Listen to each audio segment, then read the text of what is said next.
Raison D'être, The Rule of Three, Book 6, The Vampire Story. Deep in the forest. Across the way from the palace stood an airship made of crystal and platinum. I awoke from my slumber in the woods. Something was different within me. My body was glowing, and my hair had changed from black red to a full bright red. Every fiber of me had been infused with incredible energy. That entity had either unblocked my hidden potential, or gifted me powers beyond anything I'd ever known. The abilities were there. I felt them. However, I couldn't quite seem to bring them out of myself. Whatever powers I had were buried like magma deep within a volcano, waiting to explode. I sat up from the cold white grass and pulled my knees into my chest. Night had fallen, and I saw in the distance various search parties looking for me. The airship buzzed through the air, scanning the forest bit by bit. I felt replenished after my nap.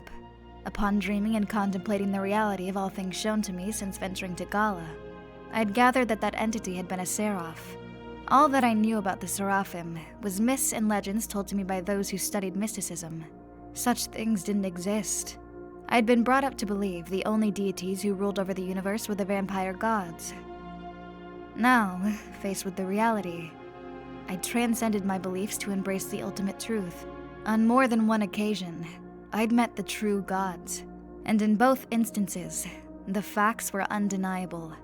The Seraphim were real, and something beyond the gods of the Empire preordained what was to become of my universe. "Princess!" shouted Countess Isadora of Daya. She was about 25 feet in front of me, with a searchlight that almost blinded me. It was pitch dark in the forest, and until that moment, I'd been enjoying my solitude. "She's over here!" she shouted at the legion of guards behind her. As they neared, my body radiated with a red glow, illuminating everything within 10 feet of me. Every one of them stopped in their tracks and stared in awe. I could feel it, an unlimited power brewing inside. What godlike powers had the Seraphim bestowed upon me? It was a fantastic feeling. I never wanted it to end. "Athanasia!" yelled Shade from the palace steps. How I was able to see him clearly from where I was sitting was a mystery. All my senses enhanced, and I felt my powers growing. I stood and flew toward the Countess. A shockwave of energy accompanied me as I landed before her. She and every guard behind her flinched. They were in awe just as I was. "Princess?" she said, stunned. I surveyed the front of the palace and saw Shade running toward us. For reasons I had yet to discover, I was able to feel his presence, his smell, everything. "Athanasia, what happened to you?" Shade's eyes were glowing dark blue. The concern on his face was more than apparent. I crossed my arms over my chest to cover my bare breasts. Granted, everyone at court already knew the appearance of my naked flesh, but I didn't want to display my goods to the guards as well. "Could someone please get me a robe?" I asked. From the crowd of guards and servants emerged Elisa, with the robe I'd worn before we entered the pleasure hall. "Thought you might need this," she said with a gleaming smile. Shade took the robe from her and draped it around my shoulders. The glow emanating from my body dimmed, but not by my doing. "Come, let's get you inside," she said. I breathed deeply and put my head down. Many questions still stirred in my mind, and there was no telling when that Seraph would be back. Puzzling thoughts and emotions riddled my brain, and I had no idea what to do next. It was as if my life were slowly becoming that of someone else. The whole situation scared me, and I, one of the greatest warriors this empire had ever known, never felt fear, until now. "Do you mind explaining to us what happened to you? I've never seen anything like that. What did the Emperor give you all those years ago?" asked Shade. I sighed as we journeyed back to the palace. I was reluctant to make eye contact with anyone, for fear of what they might see in my gaze. "I'm afraid this has nothing to do with the Emperor. What's happening to me is far beyond him," I said. Shade put his arms around my shoulder and walked me up the palace steps. I noticed he was trembling. His skin was moistened from sweat. "I thought I lost you. Whatever you did, please don't do it again. I can't live another 100 years without you," said Shade. "Trust me, I had nothing to do with what happened." There are forces beyond my control at work here, and I have to find a way to fight them. Midway up the steps, he stopped and placed a hand on each of my shoulders. "Look at me, honey," he said. I raised my head. "Honey?" I smirked. "Listen, we're going to have to sit down and discuss a few things. I have so many questions to ask, and I don't want to lose you again before I get answers," he said. I rubbed his hand on my right shoulder and smiled. "Shade, you don't have to worry about me. I'll be fine, I assure you. But right now, I want to lie in my bed. I have a lot to think about." I took his hand and continued up the steps. The guards and servants dispersed back to their quarters, and Elisa and Countess Isadora followed behind Shade and me. The night sky glimmered gloriously as the aura from Necropolia offset the radiance of the stars. As I took in the beautiful scenery, a hint of sadness overcame me. The connection with my world and the entire Tri-World Collective ran deep, and I didn't want to see my world end. Despite all the planets and colonies the vampire had conquered or destroyed, I was now beginning to feel sentiments about things I'd never thought I would. Change was coming. It was up to me how that change would affect my universe. I needed time to reflect, time to meditate. Joseph, his counsel was what I required most. Revealing everything I knew to the court, or even my closest allies, would throw the Empire into chaos. Revenge still sat heavy in the eyes of Shade for what my uncle had done to him. I wasn't poised to confide in him, for fear of what he might do. How would I save them from this prophecy? It was insanity. If only there were a way for me to contact the deity and force answers out of it. I'd risen to every challenge laid before me, and this would be no different. "Princess, please come this way," said Elisa. The smell of sex still covered her skin, and it made me thirsty. As we continued down the hallway that shimmered with gold and red lighting, I caught a glimpse of Azura down the passage that led to the pleasure hall. He was bound in chains, 2 guards dragging him across the floor. "Stop!" My voice echoed so fiercely that it shook the black silk curtains covering the crystal windows. The guards paused and dropped him to the floor. I was able to get a more unobstructed view the closer I advanced. His body was covered in scars, from what appeared to be a UV whip. I raced toward him, and Elisa and Shade followed behind me. Fury overcame me upon seeing Azura like that. The 2 guards fell to one knee and lowered their heads. Azura lay on the floor, moaning in pain, his ankles and wrists chained to each other as if he were an animal. "Why is this warrior in chains?" I bellowed. Elisa was becoming visibly distraught as she gazed at her lover, lying helpless on the floor covered in bruises. "We're carrying out the orders of the Empress, my princess. He broke into the sacred room in the pleasure hall meant only for the Emperor and his mate. His punishment is death," said the guard to my left. My body blazed with red fury, which blew the guards off their feet, causing them to stumble to the floor. Shade and Elisa backed away and stared at me, stunned. "No vampire in my sight shall endure such treatment," I shouted. By my hand, Azura's chains faded to dust. His wounds healed instantly. "You tell my uncle that it was I who used his sacred room, not Azura. This warrior is now under my protection. If the Empress has anything to say about it, tell her to take it up with me. Understood?" The guards humbled themselves before me and continued to lie prostrate in submission. "Yes, princess," they said in unison. Elisa knelt and took Azura in her arms. Furious wasn't a strong enough word to describe how I felt just then. "We've been searching for you all day, Athanasia. We had no idea Azura was in danger," said Shade. "Unfortunately, it's been this way for decades. With no princess to rein in the Empress's control of her court, she had full domination over this house and all its subjects," said Elisa. My fangs grew. "All that ends now. Call the meeting of court," I shouted. Elisa helped Azura to his feet and looked right at me. "I'm afraid that's not possible. The Emperor and his mate are off-world. They left for Sorrow hours ago. Neither will return until the crescent moon shines its rays on Vampyre," she said. "She's right, princess. The Empress gave my death order right before she left.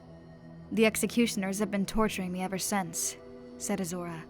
I gazed at him in reassurance. You'll never be tortured again. That, I promise you."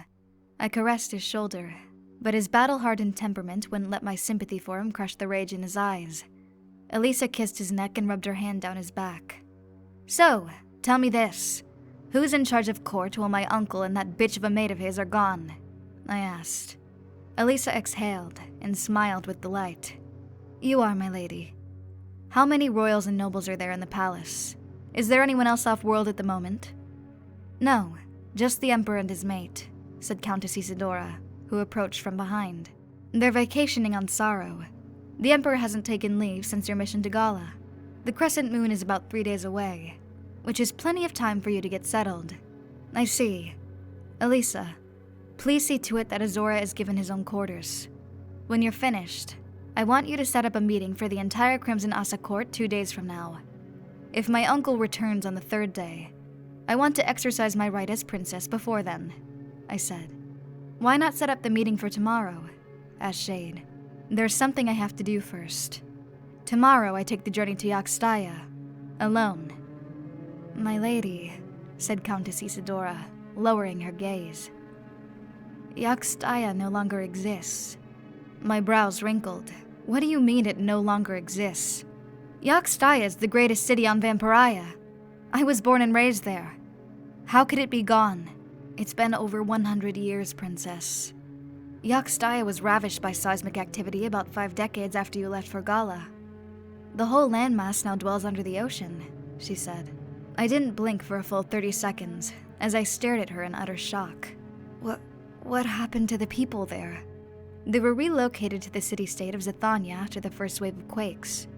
Many set off to the moons of Necropolia, while others settled on the planet of Sandiel.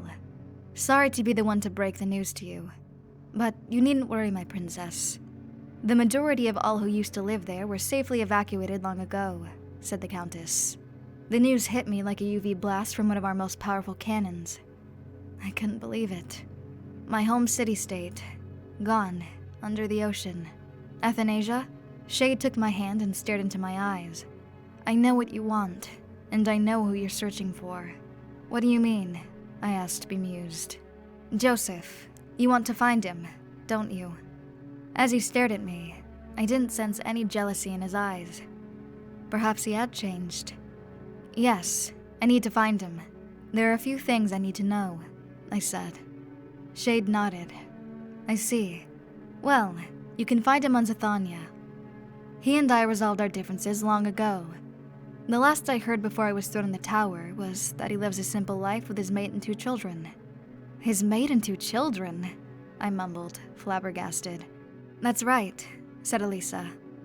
"Life as a vagabond did a number on him. With you gone, and all his privileges revoked, he had no one to turn to. Those first 2 decades almost killed him." I looked down at my feet, shaking my head. So much had changed. It was as if I'd entered a different world. I'd never thought Joseph would settle down and take a mate. I needed to see him as soon as I could. He had to know I was still alive. "I can take you to him if you wish, my princess," said Elisa. "I've helped him over the years. The Empress wanted to silence him forever shortly after you left. As far as she knows, Joseph died in the quakes. A glimmer of hope sparked in my blood. Knowing he was alive and well made me feel better. But I was still in awe that my former guardian was mated with children. I couldn't wait to see him." "What would you like to do?" Elisa asked me. I gazed at Shade and gave him a half smile. "Tell me where he is, and I'll find him on my own," I told Elisa. "I think you should tend to Azora.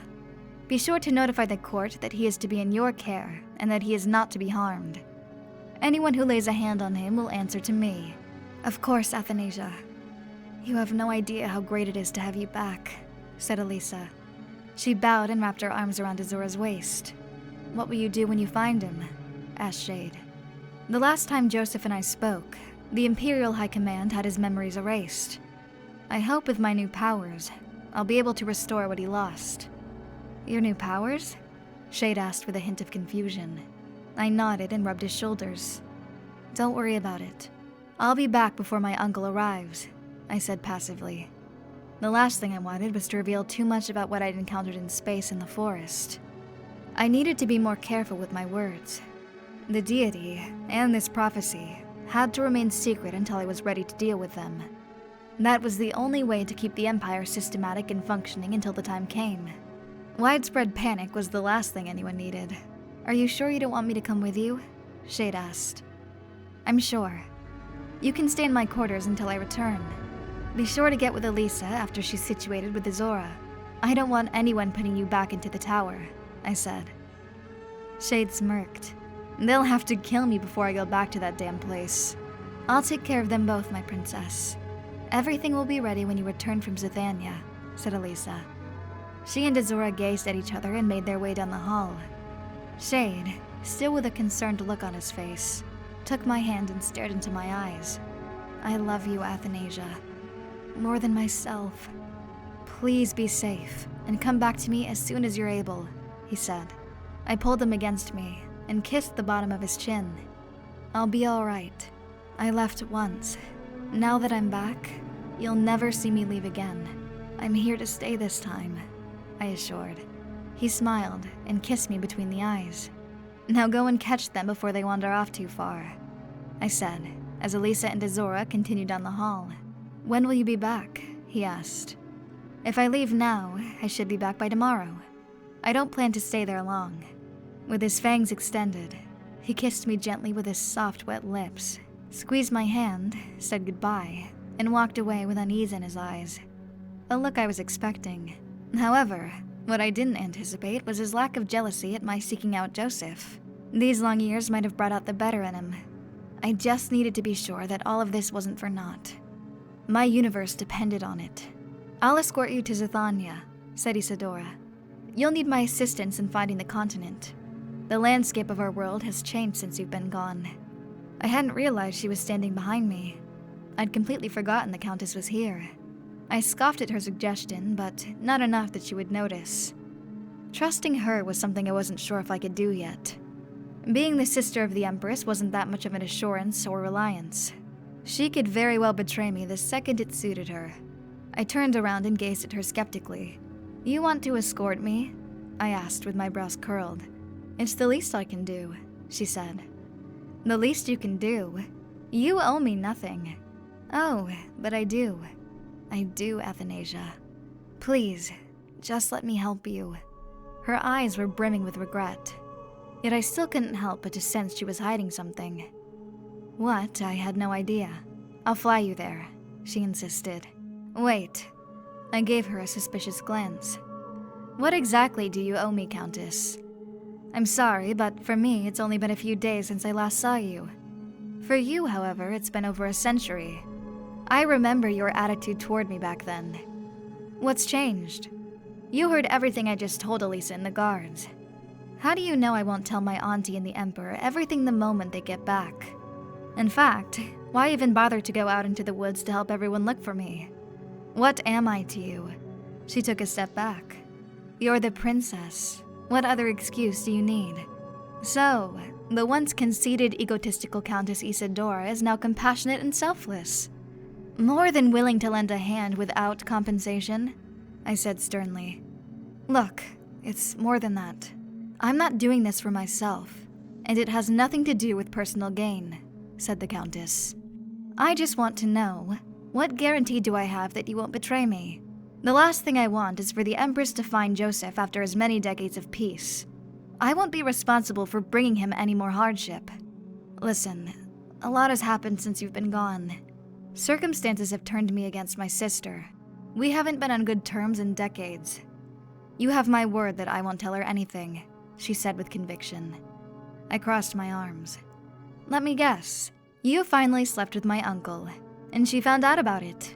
The Countess sneered with her fangs growing in length. No. My sister guards the Emperor like a dagger wolf. Despite my many attempts, I've never been able to get near him. But that's not why we aren't on good terms. It has to do with your mission to Gala. I was taken aback. My mission to Gala? What did that have to do with anything? I uncrossed my arms and eyed her up and down. Now she had my attention. Explain, I said. I'll tell you everything after we find Joseph. He has a hand in this as well. I promise I'm not trying to deceive you. I just want to help. My suspicion grew. I didn't know what game the Countess was playing, but she had me intrigued. 100 years had passed and our greatest enemy was destroyed, yet nothing had changed. The court was still mired in secrets. I turned my back to her and began to walk down the hallway. Fine. As soon as we find Joseph, you'd better tell me everything. No more lies and no more deceit. Otherwise, you'll have to pay the price. I didn't stay to hear her response. My words should have been warning enough. I exited the hallway and went straight into the feeding hall. I needed a drink to collect my thoughts, and a glass of blood wine would do me good. Flight to Xathanya. Are you sure you want to do this? Asked Shade. He had stopped me just as I entered the interplanetary flight dock on my way to my aircraft. To my surprise, the Imperial Air and Space Fleet had kept my ship up to date all these years. That I was grateful for. Countess Isadora was already seated on board my ship, waiting for me. As I surveyed the flight dock, I began to realize just how much everything had changed. The floor had liquid sensors. With each step, the floor shuddered like a pebble hitting a pond. Every action, every movement was recorded. The perfect surveillance system. It seemed as if the Empire had finally made the transition from solid metals to organic bioliquid. I'd been advocating for such change for years. With this new technology, our ships could react to our every thoughts instantaneously.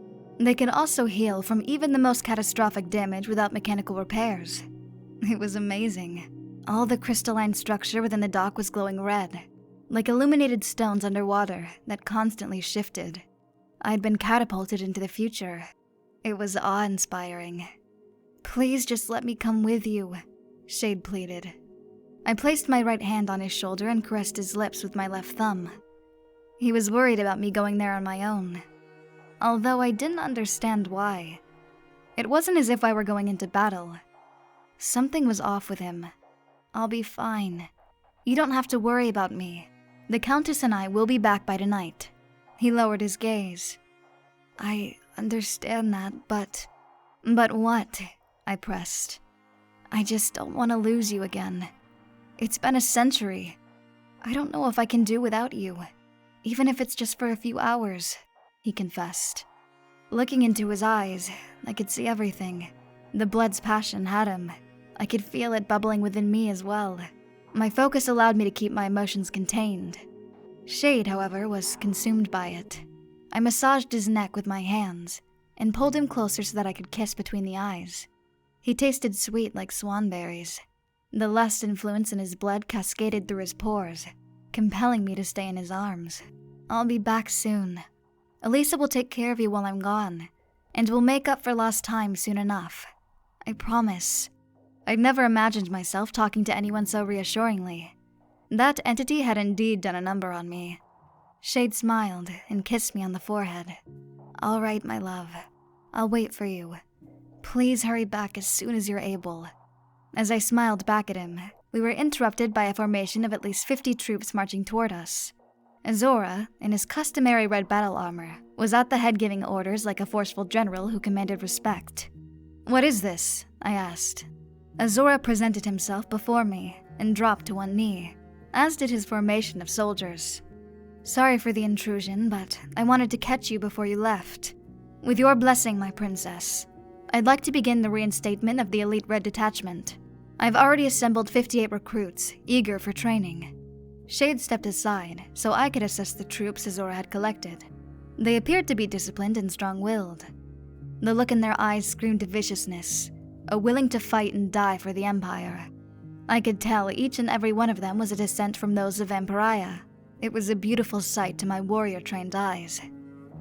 Dread still plagued my thoughts, however. The impending doom that awaited my universe always seemed to creep into my mind, and that feeling only served to strengthen my resolve to ensure that my reality survived. Recruit as many as you see fit. However, I'll need to consult with the Imperial High Command and my uncle before anything is set in stone. And what of the Empress? He asked. Leave her to me, I said brazenly. The Empress and I will have words soon enough. As you wish, my princess. He rose to his feet and dismissed the formation to an anteroom adjacent to the dock. I was amazed by how quickly he'd been able to find recruits. It had only been a few hours since I'd told him about my plan for the revival of the Elite Red Detachment. Special forces like them would be vital to challenging the Seraph in defense of my universe, if it came down to that. "Are you ready?" asked Isadora. The Countess was standing in the passageway to my aircraft with her arms crossed, waiting impatiently.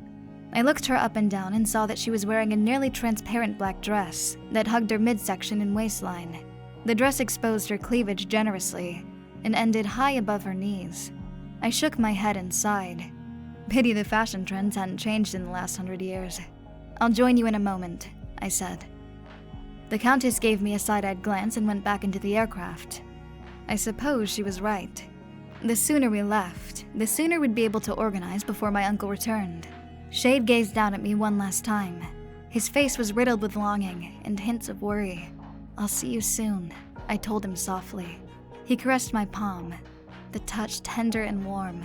I couldn't wait to experience his body again. "Elisa and I will ensure the court is ready when you return," he said.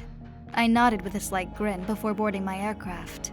Isadora guided me to the flight deck, which, to my confusion, was just empty flooring with illuminated red and gold liquid crystal but no actual controls. "What happened to my command chair and all the mechanisms to fly this thing?" I asked.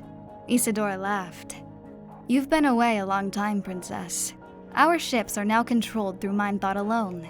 Since this is your aircraft, it's coded to your blood. The ship will sense your presence and activate once you enter the flight deck. This new biotechnology is a far more excellent way to fly." While I was still a bit confused, I took her word for it and stepped into the middle of the flight deck. "Welcome, Imperial Princess Athanasia Sanyo of Vampyre. I am at your command," said a feminine voice throughout the aircraft. "Who was that?" I asked Isadora. "The ship," she smiled. Liquid objects formed up from the floor, molding into seats of dark red crystal. 2 bright lights emitted from the sides of the ship, scanning my body from head to toe. A warm sensation overcame me, and my red aura began to glow. The ship and I had connected through mind thought. I could feel the aircraft's surroundings as if they were my own. The bond was non-invasive and subtle to the point of perfection. Isadora took her seat and projected a holographic map from the wristband on her right hand. "This is Xathanya. If you follow this path, it'll lead us straight to Joseph's home near the Sathas rivers close to the ocean." With a flick of her wrist, the map appeared on the view screen in front of us, all its contents simultaneously downloaded into the aircraft's mainframe. I could feel the data flowing through me. The initial surge of pain that accompanied the mind-thought connection with my ship in the past had vanished. Now, everything felt so much more natural and effortless. I sat in my chair and willed the view screen to become transparent so we could see outside. The prospect of flying this ship had me excited. I couldn't wait to get into the air. "Xathanya is about an hour away, so we should get there before noon," the Countess said. "I suggest you hold on to something, Countess. I plan on breaking the sound barrier multiple times on the way there," I warned with a grin. She sat up and looked at me with a disconcerted gaze. "What do you mean, break the sound barrier?" She sounded nervous. It's been so long since I flew my ship in the open sky. With my aircraft's enhancements, I want to see just how far I can push her. The Countess sat back and exhaled sharply. "So much for this being a relaxing ride," she said, in a taunting sort of way. I made the entire ship transparent like glass and took us into the air. The ceiling of the flight dock opened, allowing us to pass through. We could see Shade and the others below, gazing up at us. This new technology was astonishing to me. It was as if we were aboard a powerful floating crystal. Using my thoughts alone, I morphed the hull of the aircraft into a sleek octahedron configuration and shot us higher into the air. The speed of our departure from the flight dock caused a sonic boom that almost shattered the glass surrounding the ceiling. The flight was so graceful it felt as if we weren't moving at all. I was one with this ship.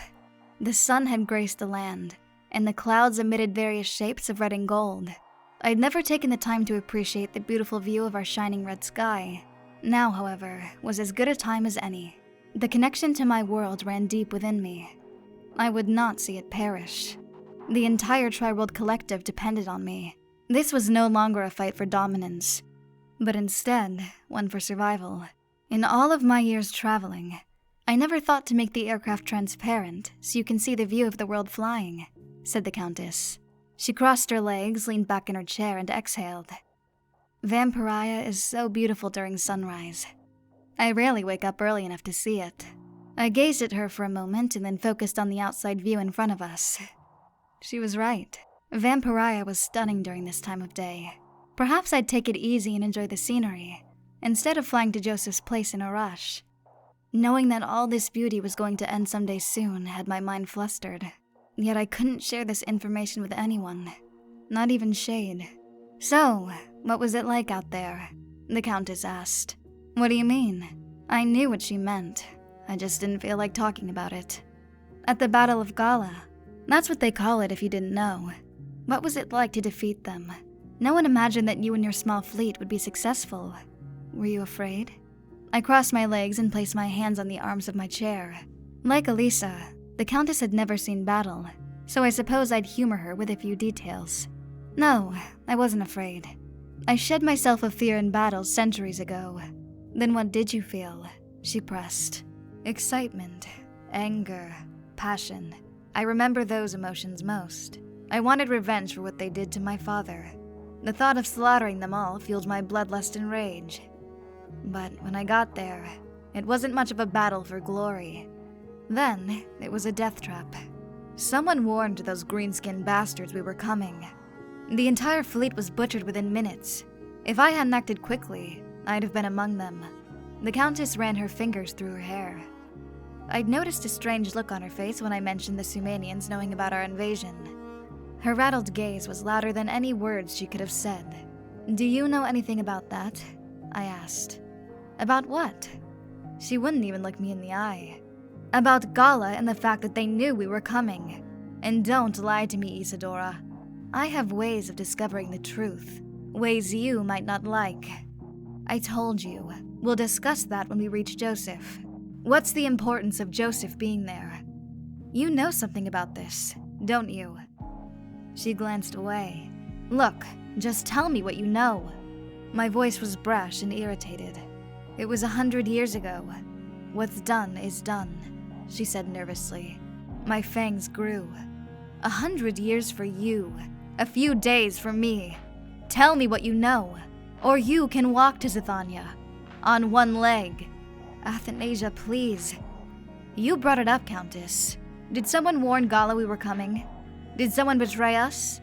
Weapons fire and a barrage from their defenses weren't the only specters of death that awaited us when we arrived. They knew our secret. Secret? She stared at me, confused. The secret we've hidden for millennia. That UV light can kill us. Some perfidious bastard gave the Sumanians all they needed to annihilate us. Now, who was it? You know, don't you? I shouted. She sat there looking at me, shaken. I can't believe that. She said she was going to tell them you were coming. I had no idea she would give up strategic secrets about our anatomy. She? Who's she, Isadora? I bellowed. The Countess gaped and continued to stare at me without elaborating further. I swear before the death gods, if you don't tell me who you're referring to, I'll take the information by force. I stood from my chair, eyes glowing blood red. Hundreds of our people died that day. If you don't tell me what happened, you're no better than the traitors who exposed us. You know who it was, she said snidely. I need to hear it, from your lips. Anger boiled in my gut. I was ready to pounce on her if she continued to stall. It wasn't meant for you, Athanasia. You're the one who was so persistent about going on that mission. That was Shade's fate, not yours. I don't give a shit whose fate it was supposed to have been. Vampires died nonetheless. Working hand in hand with our enemies to punish one of our own is the highest form of treason. Now, say it! I hovered over her, like a dagger wolf who'd cornered its prey. Let's just wait until we get to Joseph. Now! Let the words fly, Isadora! The aircraft's interior transformed from clear in pigment to blood red, reflecting my mood. The Countess gazed around in horror. All right! It was the Empress. She contacted the ruler of Gala and told them you were coming. Why? Why would she knowingly send so many vampires to their deaths? If she wanted Shade dead, she could have done it in so many other ways. It had to look as if he perished in battle. That was the Emperor's plan from the beginning. So why the hell would the Empress tell them we were coming? Had we caught them off guard, many vampires may have survived. The Empress wanted to ensure none of you came back alive. The Emperor only wanted Shade dead. Not even your uncle knew of her plan to sacrifice you all. The commanders and troops who went on that mission weren't just ordinary elite soldiers. Each one of them was in on the coup. They were specifically chosen to go on that mission to die. The whole first wave to Gala plan was a political purge. That was the reason you weren't supposed to go on that damn mission. The Duke of Sandia was planning to overthrow the Emperor. He amassed a following in our military forces. They all had to go. Do you understand now? My eyes were wide, and my skin began to illuminate red. The sheer shock of the truth had me enraged and emotionally devastated. A political purge? They'd used our enemies to see to it that they stayed in power. I shook my head. The court, my uncle's rule, the empire, our conquest, all of it crashed around me like a house of cards. Take solace in the fact that your uncle didn't know about this purge. The Emperor just wanted the Duke and Shade dead. The purge was my sister's doing, said the Countess. But how could she have known who was in on the coup? And what say does she have in which troops go on missions? My sister can be very persuasive. She probably convinced the Emperor to select those she'd handpicked herself. Regardless, the fact that you went on that mission and not Shade ruined their plan. And what plan was that? Was it for the only man I've ever loved to die in a senseless battle orchestrated by a traitor? How the hell did she get into contact with Gala's leadership in the first place? The Countess shook her head. I don't know if I should tell you this, she mumbled. Tell me what? I hissed. Turning her gaze to the floor, she crossed her legs and smacked her lips. I thought you said you were going to break the sound barrier with, "Don't change the subject. Tell me what you were about to say." I grabbed her shoulder and squeezed it tightly. Athanasia, you're hurting me. Spill it, or I'll do much worse than this. Her eyes squinted in pain. All right, just let me go, and I'll tell you everything. I released her and crossed my arms over my chest. The time for secrets and deception had ended. I would find out everything they'd kept from me. Time was of the essence. Well, I said brashly. She nursed her shoulder and gazed at me with a hint of fear in her eyes. As she should. Perhaps she'd forgotten who I was. Okay, just give me a moment, she whimpered. Stop stalling and tell me what you know. The red aura around my body began to glow brighter. All right. I'm sure you want to know how we still have access to Gallian blood, even after you destroyed the planet. Yes, what about it? My sister told the court and the Emperor that our agricultural scientists were able to synthesize the blood. But that was a lie. She brokered a deal with a group of Sumanians that, in the event we conquered their world, that group would remain untouched, just as long as they paid tribute in blood. She'd been working with this group for decades, before you even joined the court. They call themselves the Kitao. For years, they funneled information from Gala to the Empress. Everything from weapons capabilities to defenses. I assume the Kitao realized they couldn't win against the might of the vampire, and would rather be allies than dead, or sustenance to fill our glasses. I shook my head. That makes no sense. Why wouldn't the Empress let the Emperor or the Imperial Intelligence Council in on this spy network? Information is power, young princess. If she controls the information, then she controls the power. As you can see, it worked out well for her. Gala is gone, and you are missing for a full century, which led the balance of power at court to turn in her favor. Had the IIC or the Emperor known of the Kitao, she never would have been able to set that trap you so heroically flew into. I gritted my teeth upon hearing such treachery. How dare the Empress betray everything I'd fought so hard to protect? She'd made a mockery of the Empire, and she would pay for it in pain. There's a reason Gallian blood is only available to the most elite nobles at court. There isn't much left to go around, the Countess said with a laugh. You think this is funny? You fucking... Listen, Athanasia. I was just as shocked as you are when I found out. But now that you're back, you can set the court free. My sister has seen her last days in the palace, and with her gone, balance can be bestowed once again, and I can finally have the Emperor for myself, she proclaimed. I growled. So that's what this is all about? That's the reason you've chosen to help me? Also you can take her place? I don't want to be Empress Athanasia. I just want Magnus's long, thick member pulsating deep inside me. Right before She glared at me, embarrassed. Maybe that's too much information. I scoffed. Are you serious? So you just want to sleep with my uncle? She crossed her legs and smiled. Something to that effect. I find it hard to believe that in all the time you've been in the presence of the Emperor, you've never forced the opportunity to take him for yourself. I remember the way he looked at you during Joseph and Shade's battle. Luring him into your bed shouldn't be that difficult for you. I sat back in my chair and wiped my brow. It isn't as simple as emitting a bit of lust influence, batting my eyes, and waiting for him to come to me, princess. As you know, my sister is overly protective of her mate. But that's besides the point. Once you reveal my sister's betrayal, the court will have no choice but to excommunicate her. The glint in her eyes showed signs of promise. I could tell she'd been looking forward to this for a while. Something, however, didn't quite add up. If you had this knowledge, why didn't you go to the Emperor with it yourself? Because, I can't, she stuttered. Why not? I said, annoyed. I really can't tell you that. Just wait until we reach Joseph, all right? She looked at me dismissively. Wait a minute. I scratched the bottom of my chin with my index finger. Did Joseph know about all this? Was that the reason she had his memories erased?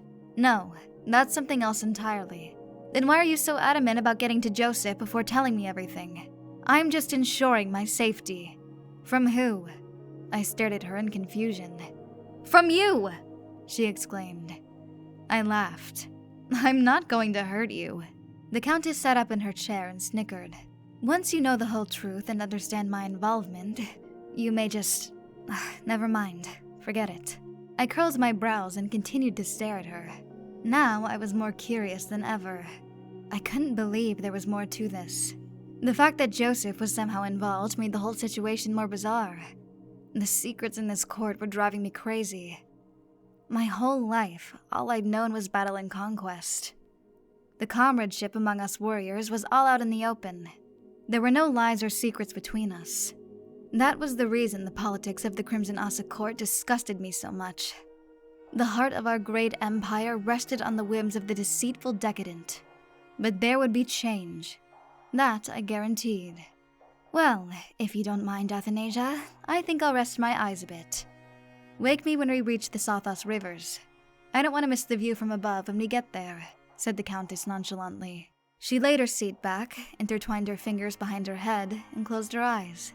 She, with her sense of entitlement, paid no mind as I glared at her with glowing red eyes. I formed a rock-sized piece of ice in my palm and tossed it at her. It landed right in her cleavage, causing her to jump in surprise.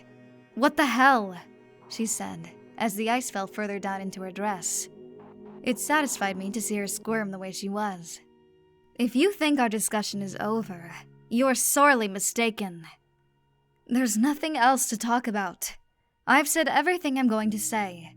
She hopped up and down until the ice dropped out of her dress and onto the floor. Tell me what Joseph has to do with this. Nothing, I told you. That's a separate issue entirely. As I said, I'm not going to hurt you. You can trust me. Now just tell me what you know. Or must I drink your blood to gain the truth myself? I neared her, flashing my fangs. On the contrary, my little warrior princess. If I reveal to you what I know, you'll probably kill me where I sit. Anyway, why can't you just wait? We'll be there in less than 40 minutes. And I don't feel like running in circles around this ship to keep you from biting me. No, I promise I'll tell you everything as soon as we get to Joseph's, for hell's sake, she exclaimed exhaustedly. My persistence wasn't wearing her down at all. I was frustrated with all the lies and treachery, but if she was willing to tell me everything when we got to Joseph, I supposed I could wait until then. Either way, I'd find out the truth. By the way, where are those Katown now? I know they can't be within reach of our empire. That'd be political suicide for the Empress if they were caught. The Countess snickered. You wouldn't believe me if I told you. Try me. I scoffed. Well, don't get mad at me for telling you, okay? Would you just spit it out? I said, annoyed. She exhaled tensively and stared right at me. There where Gala used to be. I gaped and clutched the arms of my chair. You're joking, right? There were no words for how pissed I was. 60 years after you destroyed Gala, my sister had them relocated there. I suppose she thought no one would look for Sumanians in an area of space that's riddled with gravitational eddies. She gave them the materials needed to build an artificial world that can withstand fluctuations. In return, they pay her tribute, with blood. I sneered. Well, they won't be there for long, I said as a promise. What do you plan to do? She asked, leaning forward in her chair. Have you ever committed genocide, Countess? Excuse me? I'm asking, do you know what it's like to exterminate an entire race? My tone was firm. I can't say I do. What are you getting at? Shame and regret churned in my gut. The anger I felt for having been betrayed by those I thought I could trust fell by the wayside when I realized that I hadn't erased all the Sumanians. I still couldn't understand why I'd begun to feel empathy for that species. They killed my father after all. So many emotional changes were happening to me that I couldn't explain.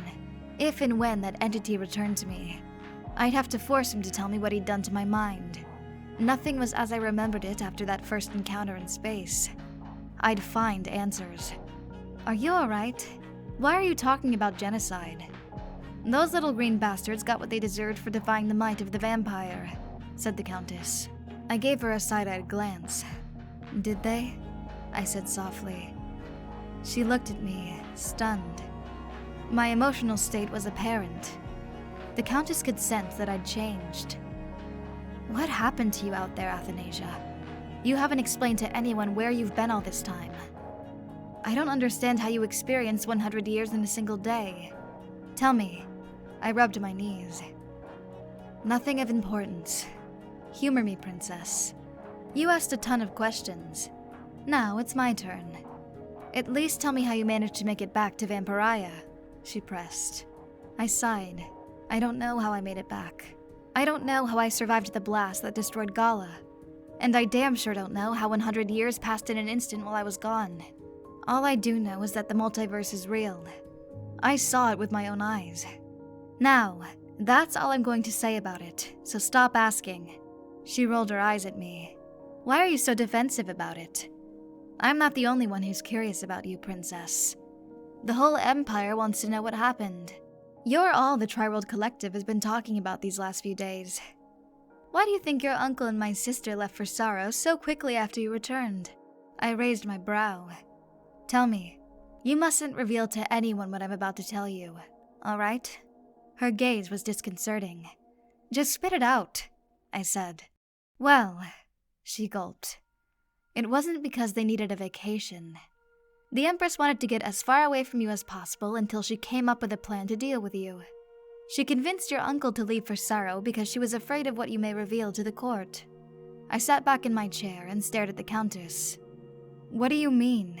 It's not that difficult to put two and two together. Shade was supposed to die in that battle. But since you went there and survived, I'm sure my sister is afraid that you figured out the mission was an ambush, and someone was working with Gala from the inside. The Empress is no fool. The moment she saw you enter the royal balcony of that arena, I'm sure her cold heart exploded inside of her chest. The look on her face was priceless. Ah, I see. That made much more sense. I hadn't understood why they'd go on vacation before briefing me on all that happened while I was gone. The Empress was running scared. I'd make sure my uncle had seen the last of her manipulations. We crossed over the landmass that contained the royal city-state of Sanya and entered Xathanya. I couldn't believe my eyes. Xathanya truly was gone. Each city-state on Vampyre was housed on its own continent, and of the 5 city-states that made up our world, Xathanya was the second most glorious, next to the city-state of Sanya, where the capital and palace were located. The Zanola Ocean separated Xathanya and Sanya. But now that there was nothing left, nothing but a more massive Zanola Ocean, I didn't want to believe it. But now, as I sat there gazing upon the seemingly endless water mass, it was evident. My home was gone. I never realized how beautiful the Zalnola Ocean is this time of day. Isn't it splendid? The Countess was utterly oblivious to my reaction to seeing that the palace I'd grown up in was gone. I gritted my teeth and sneered. I don't know, Isadora. I'd much rather see the large continent that used to be here. You know, my home city-state. I mocked. She gasped.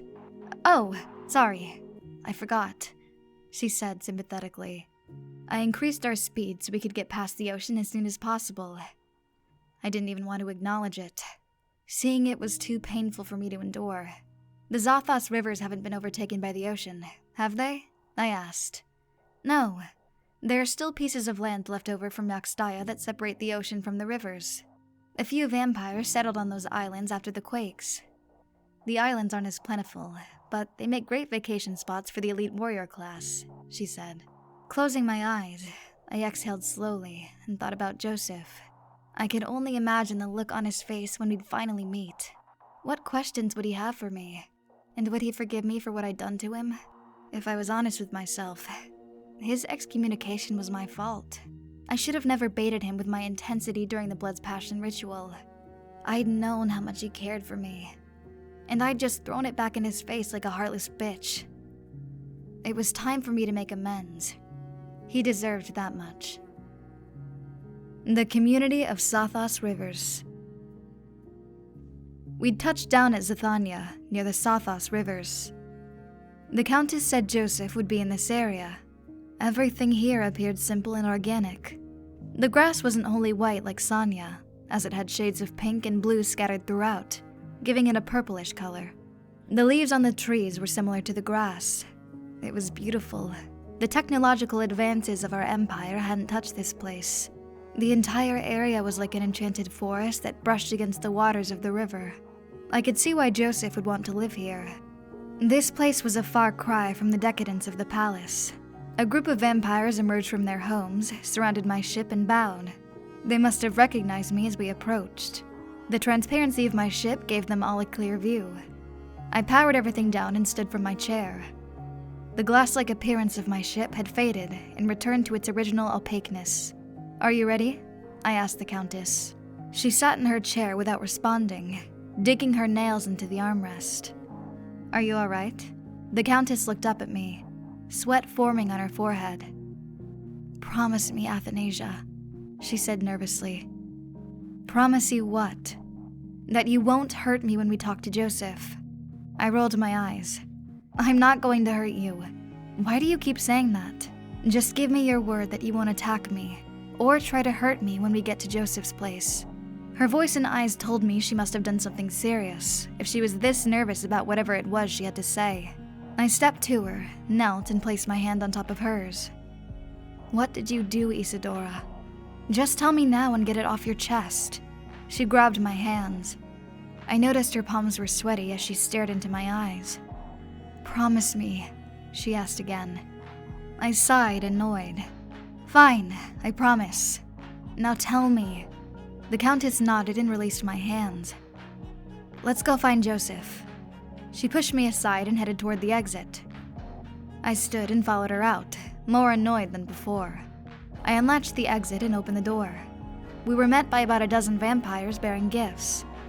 To my surprise, the women weren't dressed half nude like every other female across the empire. Their clothes were made of pure white cloth that covered them from neck to ankle. The men were dressed the same, but instead of dresses, they wore loose pants of the same cloth. The uniformity of this small community reminded me of my past life as the imperial commander of the Necropolia. It was a comforting sight. My princess, we welcome you to the city-state of Xathanya. We thank you for gracing our lands with your presence. We are truly honored, said a dark, muscular man with a long white beard. Thank you. You all may rise. Don't subjugate yourselves before me, I said. Each one rose slowly and gazed upon me as if I were a deity. I'd only been back for a few days, and in that time, I'd only been in and around the palace. This was the first time I'd been met with a crowd outside of the city-state of Sanya. I was just as amazed to see these free wanderers, just as much as they were to see the princess up close. I held the same status as Genevieve the Conqueror in their eyes.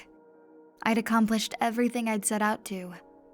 Yet still, I felt so empty. "My princess, to what do we owe your visit?" said the bearded man. I grabbed the white flower he'd held out for me and smelled it deeply. It had the scent of swanberries, delicious and sweet. "What is your name?" I asked. He bowed slightly and lowered his gaze. "I'm Sako Yuguan. I'm the warden of this community. We've chosen to live as our ancestors, the Visaya, did all those millennia ago. Life is much simpler this way," she said. The Countess approached him and ran her hand across his chest. "So, you're the one who requested to leave the palace so you could live as a primitive." I gazed at both of them. "You lived in the palace?" I asked him with my brows raised. He was a vocal member of the Imperial Intelligence Council. After the destruction of Gala, he advocated for the vampire race to return to the lands and cease all expansion and conquest. "That didn't go over very well at court," said the Countess. I stared at him without blinking. "When did you leave the court?" 90 years ago, my princess. I established the small community for anyone who believes as I do. After Xathanya sank into the ocean, many were displaced. I welcomed all who would join me here. We've been living peacefully for decades. The court doesn't meddle in our affairs. There hasn't been much need for conscription after Gala fell. Many worlds have submitted to the vampire rule with little to no resistance," he said. I continued to stare at him, unwaveringly. Granted, I'd only been at court for about a week before I'd gone on the mission to Gala, but I was sure I'd recognize him if he'd been living in the palace at the same time I was. "Seems as if you've done well for yourself, Viscount Sako," said the Countess. "I no longer go by that title, Countess Isadora. I've shed my royal labels. I'm just Sako Yuguan now," he said. She slipped her hand under his shirt and rubbed his chest. "Whatever you say, Sako." She smiled and stepped away when he revealed his fangs to her. I gave the Countess a firm glare to ensure she didn't lose sight of why we'd come here. I brushed her aside, stepped to Sako, and handed him back the flower. I looked around to see if Joseph was among the crowd. It didn't look as though he was, however. 2 small girls emerged from the group and approached me. One held a bundle of crystalline flowers, and the other a basket of swanberries. "For you, Imperial Princess," said the girl to my right. Her hair and eyes were bright green. I took the flowers she presented to me and handed them to Isadora. "These are very lovely, little one. I'll cherish them," I said. Sako placed his hands on the girl's shoulders and smiled at me. "Is there anything we can do to assist you, Princess?" he asked. I continued to scan the crowd, but I soon realized it was pointless. Joseph wasn't here. "We're looking for a vampire that goes by the name of Joseph Vaca Yukao. Does he still live here in your community?" asked the Countess. Sako exhaled slowly. "Ah, yes. Joseph is a recent acquaintance. He's head of our small collective council here, despite him being dubbed a vagabond by the Emperor over a century ago. I believe you've already met his daughters," he said, looking down on the young girl in front of me. The shock of his words forced my eyes open wide as I gazed at the green-eyed child. The other one, who I'd assumed was her sister, was holding the basket of swanberries. Both little girls stared at me. "Why are you looking for my daddy? Is he in trouble?" the girl holding the swanberries asked. I couldn't believe my eyes. The closer I looked at them, the more of a resemblance I saw. I squatted down so I could see them at eye level. "What is your name, little one?" I asked. She smiled and set the basket down on the grass. "I'm Asia." "And I'm Fantasia," said the other girl. "Did you come here without your father or mother?" I asked.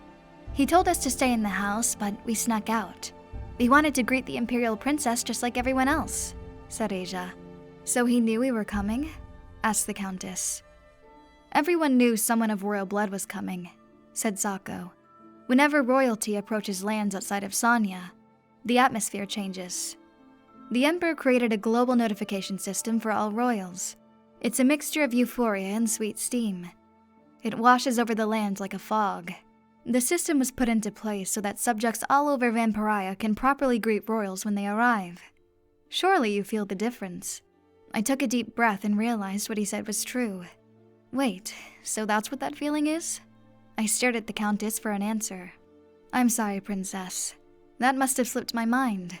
I keep forgetting you don't know about most of the mundane things in our kingdom," she said. "Perhaps I should take a bite of you and gain all the knowledge I missed while I was gone," I said threateningly. Her constant secrecy was beginning to annoy me. "I'm sorry, I forgot," she said with her hands up in front of herself, backing away. I snickered and turned my attention to Asia. "Did your father know I was coming? Was that the reason he asked you to stay in the house?" I had to get a feel for Joseph's mood. As much as I needed to speak with him, I didn't want to cause him any more trouble than I already had. "No, Princess. He doesn't even know you're alive. He doesn't pay much attention to royal politics," said Asia. "I'm sure he wants to meet you," said Fantasia. "He always goes on and on about how he was your guardian and went on adventures with you a long time ago. Is that true, Princess?" The crowd grew silent, waiting for my answer. I smiled. "Yes, that's true. It's all true. Your father was my guardian since I was almost as young as you are. Would you mind taking me to him? Your father is the reason I've come here." The two girls smiled widely, clutched each other's hands, and started jumping up and down in excitement. "It's true! It's true! It's true!" they chanted, hopping around in circles. The crowd laughed, as did Isadora. Asia took my hand and pulled me in the opposite direction of the shore we'd landed on. "This way, Princess. He's home with my mom right now," she said. I held steadfast and squeezed the girl's hand so she would stop tugging me. "Just a moment," I said politely. She let go of my hand, and my body began to glow bright red. I took flight just a few feet above the ground to address the crowd who'd come to greet me. "I thank all of you who've come bearing gifts. It is a pleasure to see such simple grace among vampires on our world. Treasure each other as you do our empire. Take comfort in every moment you're given, for each second that passes is a gift from the gods. Please, go now. You may leave your gifts at the rear of my ship. We'll gather them later," I chirped. My joyous facade was hiding the burden of truth. As long as my people lived blissfully, that was all that mattered. They formed a line, set their gifts on the grass near my ship, and went back into their homes. The uniformity and elegance of their every movement filled me with gratification. Sako had done an excellent job of creating such a sophisticated community. I descended to the ground and washed away my red aura. "Are you ready?" I said to the girls. "Yes," they said enthusiastically. Their smiles were captivating. "Then let's go," I said. Asia took my hand and pulled me deeper into the forest. "Wait!" shouted the Countess, who trailed behind us. We turned around, startled by the tone of her voice. "Remember your promise to me," she said. I sighed. "You're starting to annoy me with your constant promise me nonsense. I just want your word." She touched my hand nervously. "For the millionth time, yes. Now let's go," I hissed. This woman was frustrating the hell out of me. Sako stood aside and allowed us to venture into the forest where Joseph supposedly lived. Even after 100 years, I was sure he'd still recognize me. Or at least I hoped he would. Past wrongs. "What a magical sight," I said. The two girls giggled as we pressed deeper into the forest. I'd never seen anything like this before. The trees were so tall and robust that they had almost blocked out the sun. With the reddish-white color of the grass and bushes, the forest reflected the beaming light from the sky that filtered through the trees. Everything seemed to fit together perfectly, from the air to the soil. "Given the technological advances of our empire, I find it moving that you've chosen to live so simply," said the Countess. Asia chuckled. "This is the only life I've ever known. We've never been outside of the Sathas Rivers area before. This place has been our home for a whole 8 years. 9 years, Fantasia chimed in. "We're only 8 years old, Fantasia." "Only for a few months. We might as well be 9. "Whatever," Asia scoffed. Isadora raised her brows. "Are you two the same age?" "We're twins," they said in unison.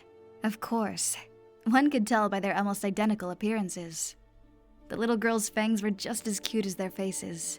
"How long have your parents been together?" I asked them. We strode through the grassy hills and tree roots until a glimpse of a morphling bear caught our eyes.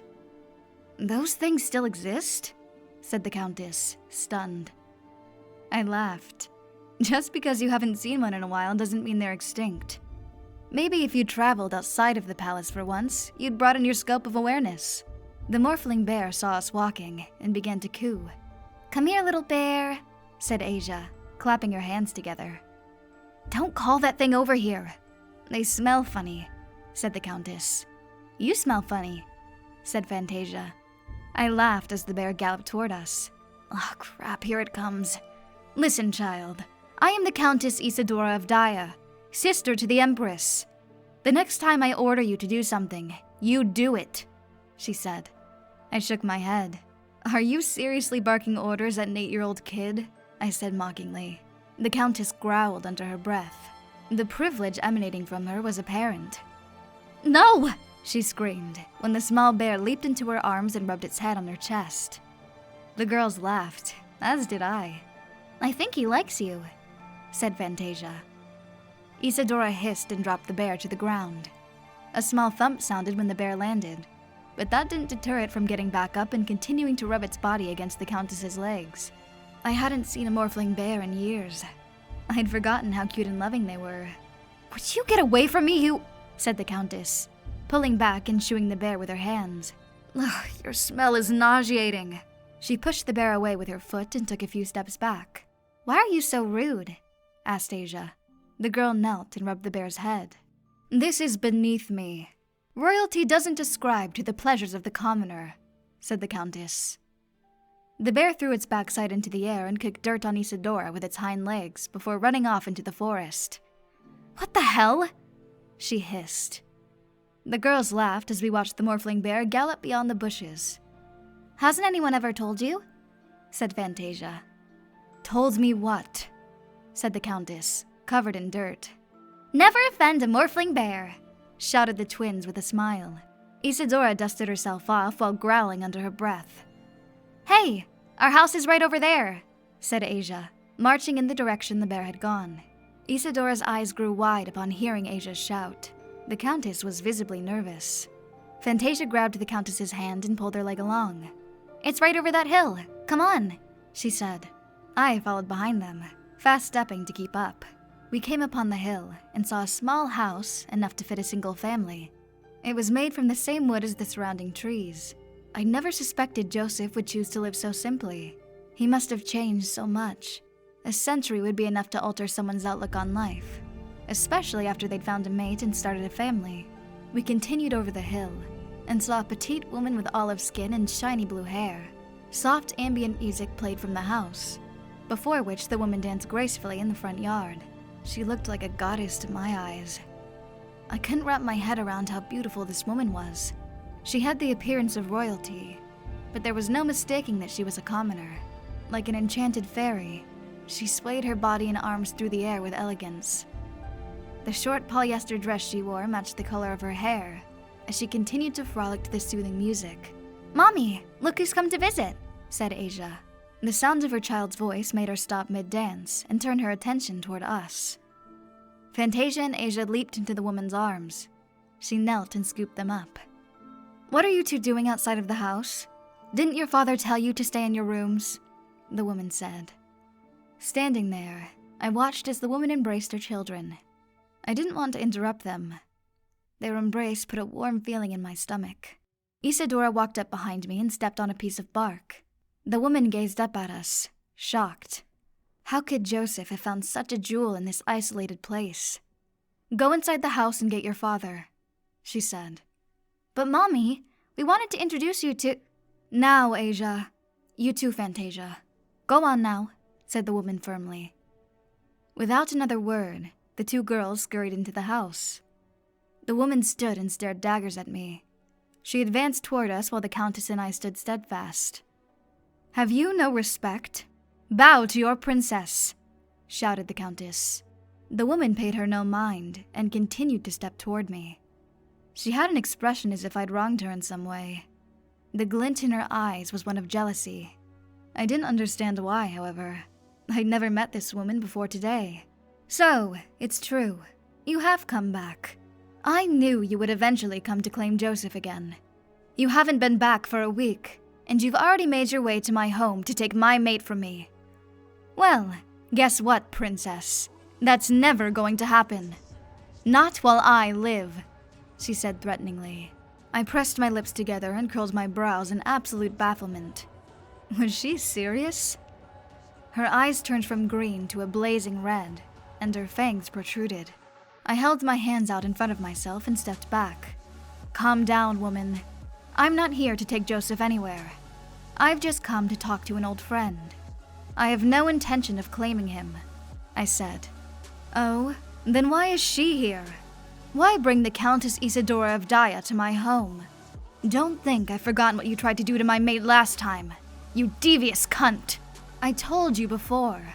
If I hadn't done what I did, my sister would have killed him. Why can't you get that through your thick skull? Bellowed the Countess. How is trying to fuck my mate saving him from death? She shouted. I didn't know you two were together then. It's been 20 years, Dinah. Why can't you just let it go? I gazed at them both, utterly confused. These two had a history I knew nothing about. Perhaps this was part of the reason Isadora made me promise not to hurt her. I stepped between them and pushed them away from each other. All right, listen. I don't know what transpired between you two in the past, and I don't care. I'm just here to talk to Joseph. Whatever happened before, I'm going to need you two to put it aside for now. Have I made myself clear? Dinah sighed heavily. Fine. Just tell Countess Cunt to stay the hell away from my mate. Look, bitch. You have one more time to call me a cunt. Isidora's eyes illuminated red. Dinah brushed me aside and put her face so close to Isadora that their noses almost touched. Cunt! She screamed, spitting in the Countess's face. How dare you! Shouted Isadora. Both of them raised their hands to strike, but I encased them in separate orbs of energy and tossed them away from one another. I honestly don't have time for this crap. Either you two behave like adults, or I'll keep you both trapped until I finish my business with Joseph, I said to them. Athanasia? A soft, familiar voice said from behind me near the house. I turned around, and there stood Joseph just as I remembered him. Nothing but his exterior had changed. It's true. It wasn't an illusion after all. You're alive, he exclaimed. I released the Countess and his mate from their orbs. Where have you been? He dropped to his knees. I gazed into his eyes as they began to water. It was a little confusing to me that only now he knew I was back. Hadn't he seen my announcement when I canceled the royal challenge? Did he think the court would fabricate my return? Dinah ran in between Joseph and me with her hands out. What is it you want with my mate, princess? Dinah, it's fine. Please let her through, said Joseph. With a slight growl, she did as her mate asked and stepped out of the way. Her level of jealousy matched that of her beauty. She must really love this man. My princess, I've dreamed of this day for so long, said Joseph, teary-eyed. I embraced him in a hug and held tightly.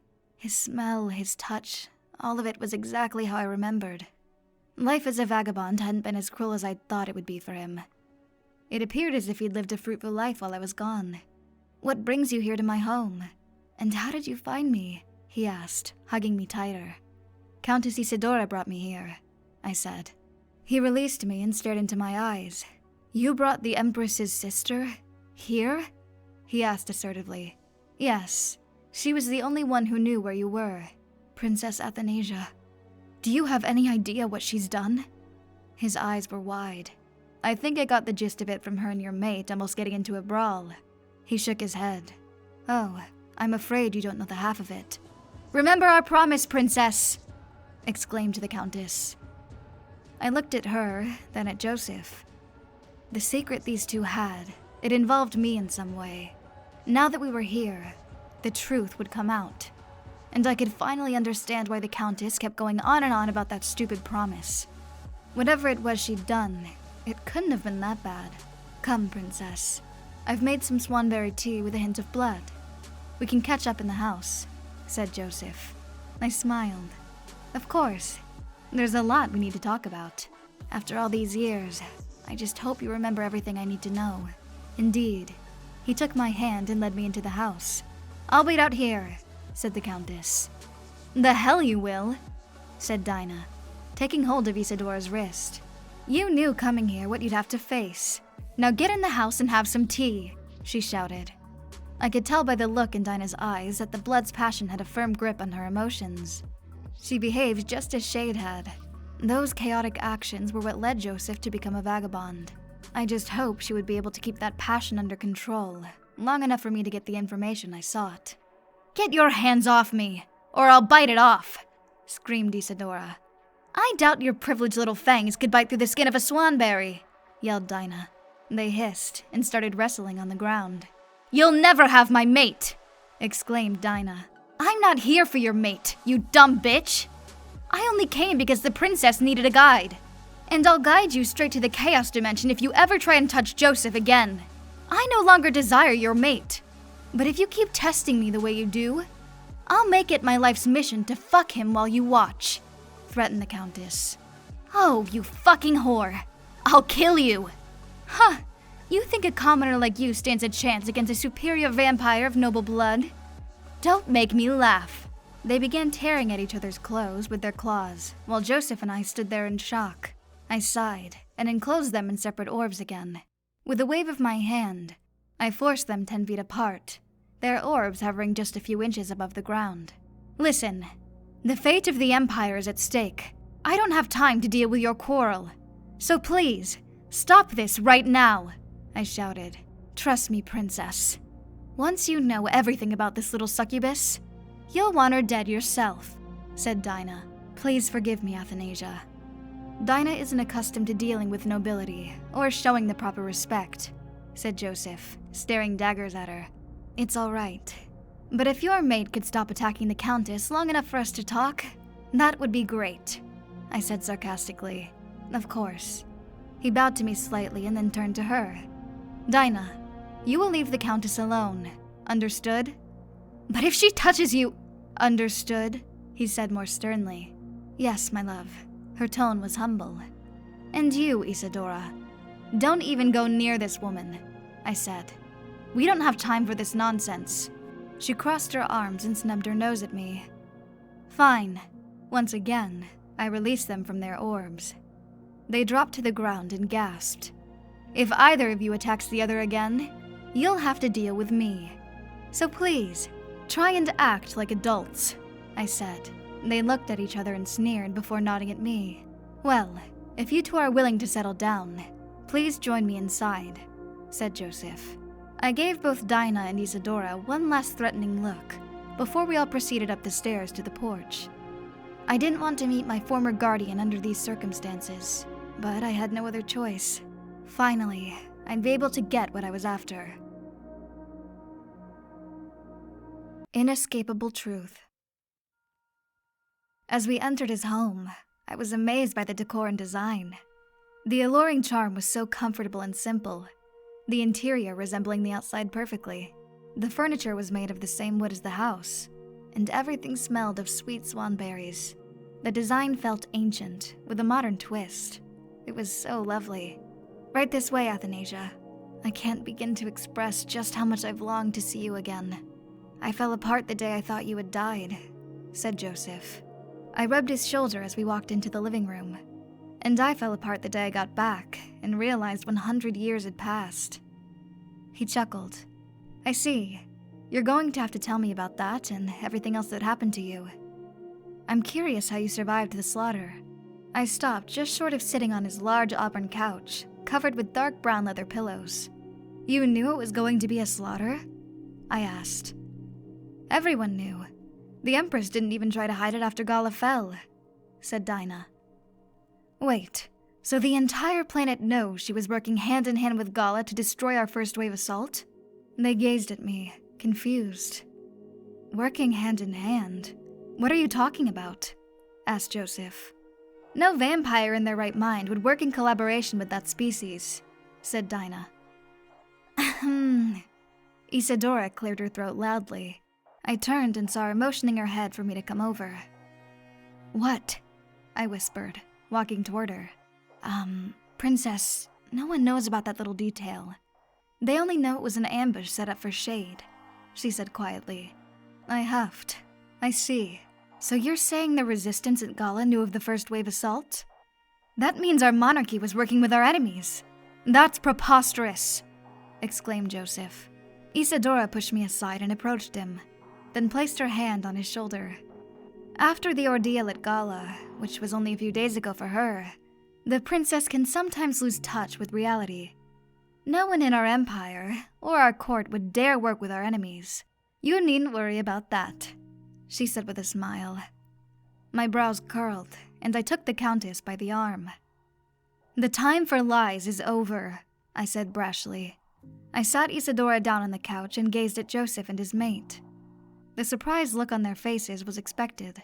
I planned to expose the truth to my uncle, as well as the whole of the empire, and I didn't need Isadora to keep the status quo just to protect the integrity of the court. Asia and Fantasia emerged from the kitchen, each holding a tray with 3 glasses of tea Joseph had made. "Is everything okay in here?" asked Fantasia. "We brought out the tea for you, Daddy," exclaimed Asia excitedly. The smell of tea filled the room with a delicious scent. It was just what I needed to calm my nerves. "Put the trays on the table and go to your room. We have grown-up things to discuss," said Dinah. "Why? We want to play with the princess," said Asia, her eyes filled with disappointment. "Please, do as your mother asks you to," said Joseph. They set the trays on the table near the couch and pouted with their arms crossed. "Can we at least play with her later?" asked Fantasia. "The princess isn't here to play." "Of course you can," I said to them, smiling, cutting off the Countess before she could scold them. Her snobbish personality mirrored that of her sisters. It was beginning to annoy me. "Thank you, Princess. We look forward to seeing you later," said Asia. The girls joined hands and ran up the stairs to their room, their little feet thumping through the hallway with each step. During my time as a warrior, I never thought about having offspring. I always believed I'd live and die by the UV sword in the service of the Empire. Now, however, all of that had changed. And listening to those 2 beautiful little girls right above us laugh and chatter made my blood warm. Joseph had found something I feared I'd never experience. True happiness. "Close the door to your room as well, you 2. You're not slick," said Dinah. They giggled before closing their bedroom door. "Kids," Joseph sighed with a smile. Dinah's eyes grew suspicious, as her haunting gaze was accompanied with a beautiful but fake smirk. What history she and Isadora had wasn't lost on her mind, no matter how long ago it had happened. As she stared at the Countess, I could tell I'd soon have to separate them again if we stayed longer than our welcome. "So, mind telling us why you've come here?" Dinah's question was directed at me, yet her gaze was still on the Countess. "You needn't explain, Athanasia. I know why you're here. I've wanted to get this off my chest for decades. Now, it seems I'll finally get that chance," said Joseph. I sat next to him on the far end of the couch and cuffed his hands in mine. "Thank you for always being a good friend and protector. I never truly deserved you, and I'm sorry for the way I behaved during our time in the palace. Can you forgive me?" I asked. He rubbed my hands, looked into my eyes, and smiled. "That was over 100 years ago, my princess. Whatever anger or resentment I felt toward you faded long ago. I've made peace with what happened. You saved my life from the Empress. If it weren't for you, I never would have met my mate and had my 2 beautiful daughters. I look back and think about how my life would have turned out if I had stayed by your side in the palace. You could say that being cast out as a vagabond was the best thing that ever happened to me. Because of you, I found my true purpose in life. Because of you, my life is my own. And I thank you for that," he said. I smiled and squeezed his hands tighter.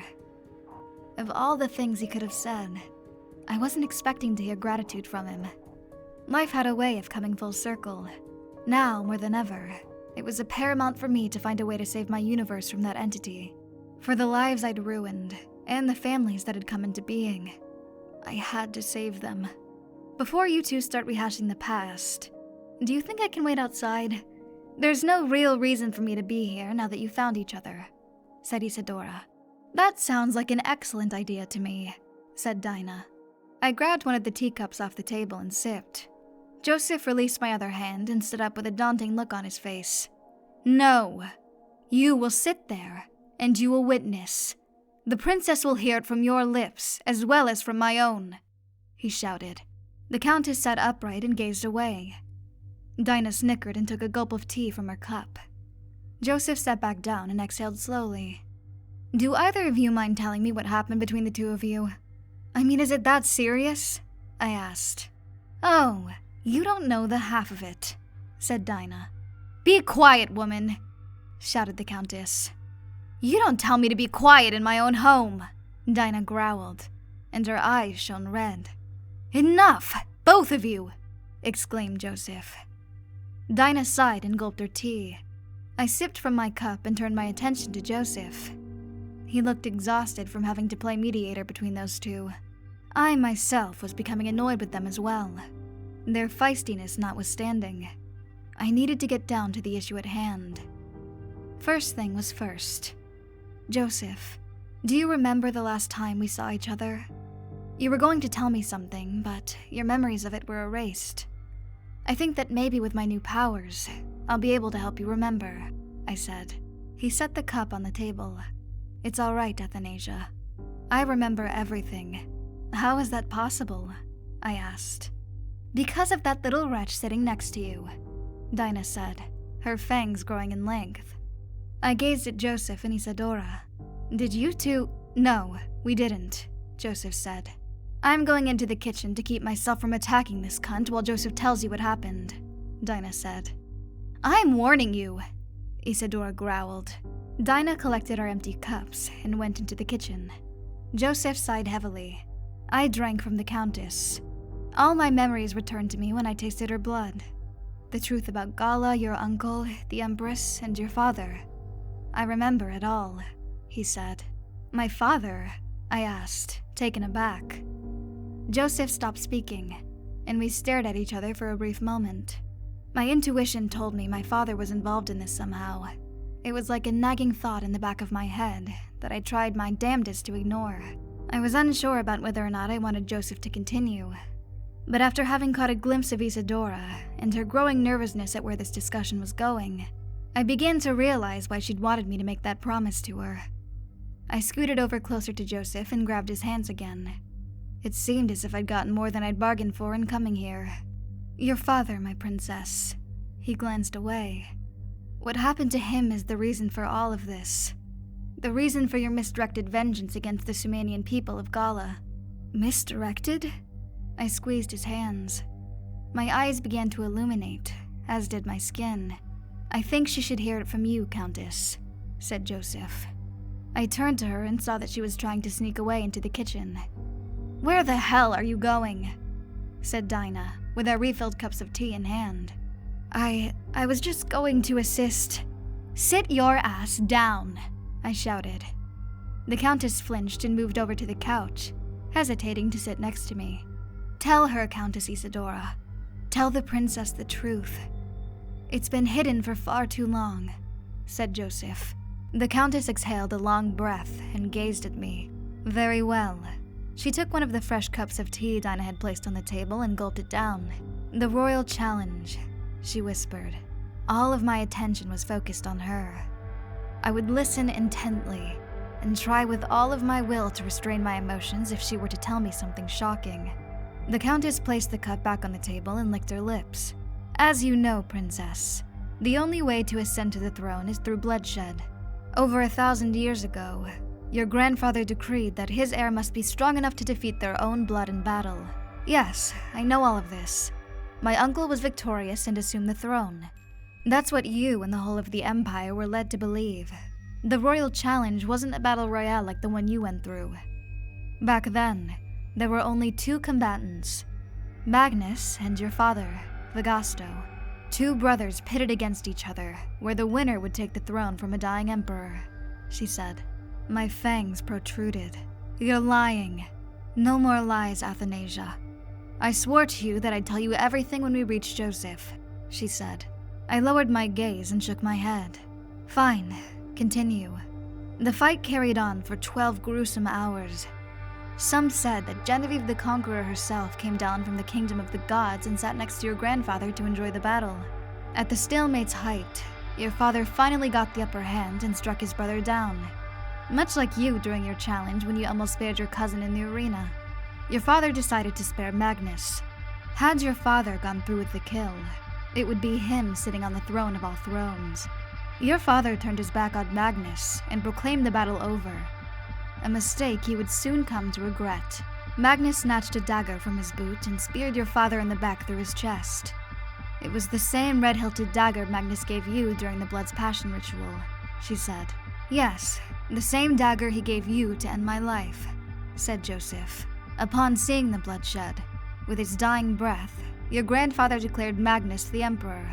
And as your father lay on the ground in a pool of blood, your uncle assumed the high chair of the throne, said Isadora. I stood there in disbelief. What they were saying was impossible. It just didn't add up. I gazed squarely at Isadora. If my father died in that arena, then I would have never been born. He didn't die, Princess. Your uncle saved him, said Joseph. What? How? My voice trembled. Well, soon after your grandfather passed over into the afterlife, Magnus had your father moved quickly to the healing chamber, where he lay in a vat of blood until he was mended. Seeing that Magnus was now the Emperor, no one at court dared to protest. Things were a lot different back then. Not like now, where the Empire is much more ordered with laws and doctrines, Isadora said. I crossed my arms and legs and sat back on the couch. That's an interesting story. However, it doesn't explain how my vengeance was misdirected at Gala. I'm afraid it does. My sister always saw your father as a threat to her power at court. She saw him as a threat to the throne itself, Isadora said. In what way? I asked. She gulped. 800 years after the battle, many at court believe that your father and Magnus should fight to the death one last time, to regain stability for our laws and to honor your grandfather's last wishes. There can only be one claim to the throne within a generation. Your father's very existence was a threat in my sister's eyes. So, she did to him what she would have done to Joseph that day in the palace all those years ago. No! You're lying! I screamed. My blood boiled. That can't be. My father was far too powerful to succumb to the likes of that treacherous bitch. My rage overshadowed my judgment. I was seconds from exploding. It's more complicated than that, Athanasia. It wasn't as if your father desired the Empress. Vigasto would never lower his standards to such depths. My sister spiked Vigasto's blood wine with blacklight platinum. And, well, I don't want to get into the details about what she did. But after it was done, she placed his dead body on the ship, set on autopilot for the planet Gala, where it crash-landed. It was assumed by the court that the Sumanians on Gala did away with your father. Due to the Empress's influence, that's what was decreed the official cause of his death. In retrospect, the Sumanians were innocent in your father's demise, said the Countess, with traces of shame in her voice. Anger and hunger burned within my body as an indescribable rage simmered from my blood to my pores.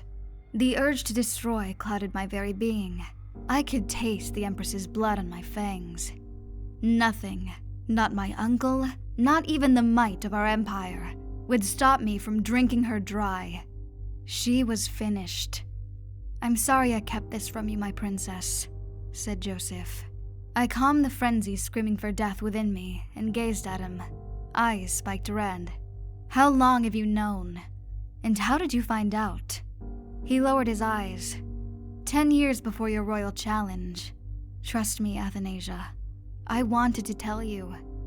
Each day was a struggle. Keeping that secret for all these years killed me. But what could I do? I know what you would have done if you found out the truth. You would have gone straight for the Empress and endangered everything you set out to accomplish. I planned to tell you when you were in a position to challenge the Empress. However, that battle with Shade happened, leading me to be banned from the palace and stripped of my titles. That was why the Empress convinced the court to have my memories erased after I was cast out as a vagabond. She knew I was going to tell you the truth. I just needed the right opportunity. My hands were still shaking with rage as I listened to his reasoning. I couldn't believe it. My father, the man who raised me, who taught me everything I knew and groomed me for greatness, died at the hands of that sadistic bitch. And I destroyed an entire planet, an entire race because of a lie. What had I done? Nothing in our past that you did to me can eclipse my wrongness in keeping this information from you, Princess. I hope that you'll find it in your soul to forgive me, said Joseph. I closed my eyes and allowed everything he'd told me to flow through my mind. I needn't blame him or anyone else. The sole fault was at the feet of the Empress. She would pay dearly for it. Can you forgive me? Asked Joseph with pleading eyes. I gazed at him and retracted my fangs. There's nothing to forgive. You did the right thing in waiting to tell me until the right time presented itself. We both probably would have perished had you told me before I ascended to my position at court. As reckless as I was back then, there's no doubt I would have killed that murdering cunt in front of my uncle without hesitation. The question I have now is how you knew about this. Who told you? In addition to that, I need to know whether my uncle had a hand in my father's death, I said. As far as I know, said the Countess, the Emperor believes the Sumanians killed Vigasto just as everyone else does. I was the only person who knew the truth since I caught her in the act. By the time I saw what she was doing, she had already set your father's remains in his ship bound for Gala. Well, then why in the hell didn't you go straight to the Emperor and tell him what she did? I bellowed. Isadora shook her head at Joseph, then lowered her gaze. Because I couldn't, she stuttered. Why not? I pressed. Dinah sat next to Joseph and placed her left hand on his shoulder. The look on his face was one of impatience, and I could tell he was becoming irritated. You will tell her the truth, Countess, he said. I can't. Don't make me do this, Vaka, she begged. Don't call my mate by his middle name. That is meant only for me, said Dinah. The Countess didn't respond with a witty retort as she usually would. The shame in her eyes was too strong, and it seemed to be overwhelming her. Either you tell her or I will, said Joseph. No, you can't. You promised me, exclaimed the Countess. Promised what? One of you better tell me what's going on, I said. Joseph overlapped his hand with Dinah's on his shoulder and gazed directly at me. By revealing the Empress's secret about the death of your father, the Countess would have inadvertently revealed her own misdeeds, he said. Stop it! I didn't come here for this! Isadora jumped to her feet and tried to storm out of the house. With a flick of my finger, I encapsulated her in an energy orb before she could put her hand on the doorknob. The Countess struggled to move. Her fangs and claws grew, but it was all in vain. She wasn't going anywhere. Princess, please, just let me go, she said. I swung the orb to a chair across from the couch and released her. Before she could move again, I put ropes of energy around her wrists and ankles, securing her to the chair. I only said I'd tell you the truth about your father. Our agreement is fulfilled. You can't ask any more of me, she protested. I'm not letting you go until you reveal everything to me. Got it? I said. She continued to struggle for freedom, but it was of no use. There was no escape from this, for her or for me. You were supposed to have died in that royal challenge. If you had, then my past would have died with you. You can't make me confront that which is long forgotten. I cleansed my love for you long ago. Don't make me face it again, she shouted. I stared at her in bafflement. Her love for me? What the hell did she mean by that? Tell her, Countess. The truth comes out today, said Joseph, with a defeated expression on her face. Isadora glanced away and refused to make eye contact with us. Just get it off your chest. You've held this secret inside long enough, said Dinah. Listen to my mate. The princess wants to know how I was informed of all of this. If I tell her, I'll have no choice but to explain your connection to her. You might as well tell her yourself, Isadora. She must hear it from your lips, said Joseph. The Countess looked up and stared at Joseph, her eyes shining a light watery blue. What good would come of it? Is it not the duty of all vampire subjects to do what is best for the Empire?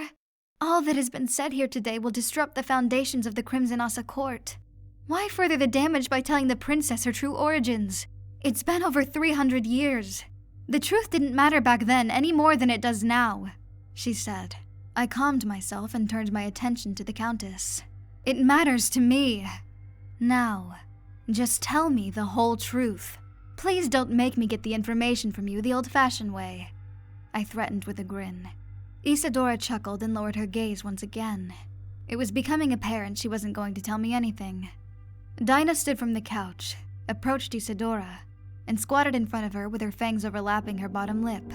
Listen, Isadora. I saw everything in my mate's blood memories long ago. I know everything about you, your sister, and the princess in this situation. If you don't tell her right now, then I will. And I promise you, I'll make you look like a demonic cunt in my story of you, she said. The Countess stared into Dinah's eyes. Stay the hell out of my affairs, she hissed. Your affairs became mine when you tried to fuck my mate. Now tell her, bellowed Dinah. Don't make us force it out of you, shouted Joseph. All right. I'll tell her. Damn you all to the chaos dimension, Isadora screeched. My eyes lit up, and a half grin extended on my face. Finally, sitting upright on the couch and focusing entirely on Isadora, I listened attentively. I'd grown more and more curious with every hint she gave me throughout her mindless quarreling. Something wasn't right, and I would find out what. The Countess sighed and slowly brought her eyes up to meet my own. As we stared at each other, I nodded, as if to say, get on with it. Remember, Athanasia, you promised not to hurt me, she said. I growled. If you don't start explaining within the next 5 seconds, I will hurt you. My patience had grown thin with her constant stalling. Whatever news she had to tell me must have been life-changing. At least for her.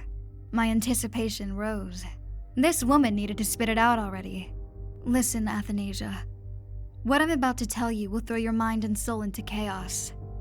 You won't believe me, but it'll be the truth. Everything you've ever known about your family will be dismantled. Now, are you sure you want to hear this? It concerns not only your father, but your mother as well, said the Countess. I raised my brows. What about my mother? She died giving birth to me. As I said, this information will change everything you think you know. This is your final chance, Princess. Are you ready for this? She asked again. Joseph grabbed my right hand, rubbed his thumb over my knuckles, and nodded to me. After the events I experienced during my last mission, I'm sure there's nothing you can say that'll surprise me, I said. So be it, said the Countess. She wiggled her hands and feet and gazed at me. I rolled my eyes, releasing her from the energy bondage I'd placed on her. She sighed and rubbed her wrist, as if she'd been bonded for hours. The three of us stared at her, waiting for the story to begin. All right, Athanasia. I didn't tell the Emperor what my sister had done, because she had leverage on me. If I told him that my sister killed your father to secure his place on the throne, Ophelia would have told you and the Emperor the nature of my relationship with his brother, she said. The nature of your relationship? What was my father to you, Isadora? I questioned suspiciously. Long ago, my sister tried to court your father. She had fierce and unshakable ambition, and she knew that one day, your father or your uncle would assume the throne. Vagasta was the favorite to win the royal challenge, which was why she pursued him with an unflinching persistence. When he rejected her, she vowed that someday he would regret it. After the royal challenge, when your grandfather proclaimed Magnus the victor, she focused all of her efforts on courting him. Your father persuaded Magnus to stay away from Ophelia at all costs. He didn't see her as worthy or righteous enough to ascend the position of Empress. Centuries had passed, and my sister was no closer to courting the Emperor due to your father's interference. That was when she enlisted my help in keeping Vagasta's mind occupied while she moved in on Magnus. I had not a clue why she asked me to pursue your father. I was incredibly naive back then. For the first few months of her pleading, I refused. It wasn't until I met your father during a Blood's Passion ritual that I saw him for all he was up close. When we met, an instant connection formed between us. I couldn't explain it. The months passed, and we grew fonder of each other. During that time, my sister had free rein to court your uncle. Before either of us realized it, your uncle had proclaimed he would take Ophelia as his mate. It was a shock to both your father and me. The lust, influence, and persuasion of my sister knew no equal. That proclamation forced your father to leave me, so he could focus his attention on court politics. We didn't speak for years after that. My sister had secured her place as Empress, and I was an unwitting tool in her grand scheme. Years later, after talk within the court of a second royal challenge between Magnus and Vegasto began to surface among the nobles, I encountered your father on Necropolia, a little over 300 years ago. The Goyasan, Pawama, and Aswago moons of Necropolia were in alignment. It was dark, and the blood's passion ran deep within us on that rainy, euphoria-filled night. We couldn't help ourselves. It had been years since we saw or spoke to one another, but with a subtle glance, all the feelings that I'd buried erupted out of me like an exploding star. We made love that night. Passionately, we made love for hours until dawn. When he fell into me, I knew that I wanted him as my mate. However, we both knew it could never be. As you know, the laws of the court decree that the siblings of an empress or emperor cannot take other siblings of the same bloodline as mates. When my sister became empress, it sealed our fate. She knew that, and I hated her for it. That decree was one of the reasons your father abandoned our relationship. I understood that, which was why I never held it against him.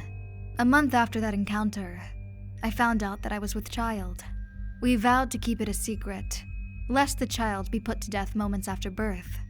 We charged Joseph as its guardian to protect not only the child, but also this secret. I don't know who informed my sister, but she somehow found out about Vegasto and me. She agreed to keep the child's origins between us, just as long as I follow her every command and pledge loyalty to her alone. But all that fell apart the day she killed Vegasto and jettisoned his remains on that damn planet. I wanted to kill her. I wanted to expose her to the court and your uncle, but I couldn't. She said to me that day, we both carry secrets, and if one secret is revealed, then so will the other. For the last 150 years, I've been trying to enact my revenge against her. I want to do to Magnus what she did to Vegasto. I want her to experience the same loss and heartache that I felt the day I saw his lifeless body on the floor of that spaceship. That's why I seduce the Emperor every chance I get.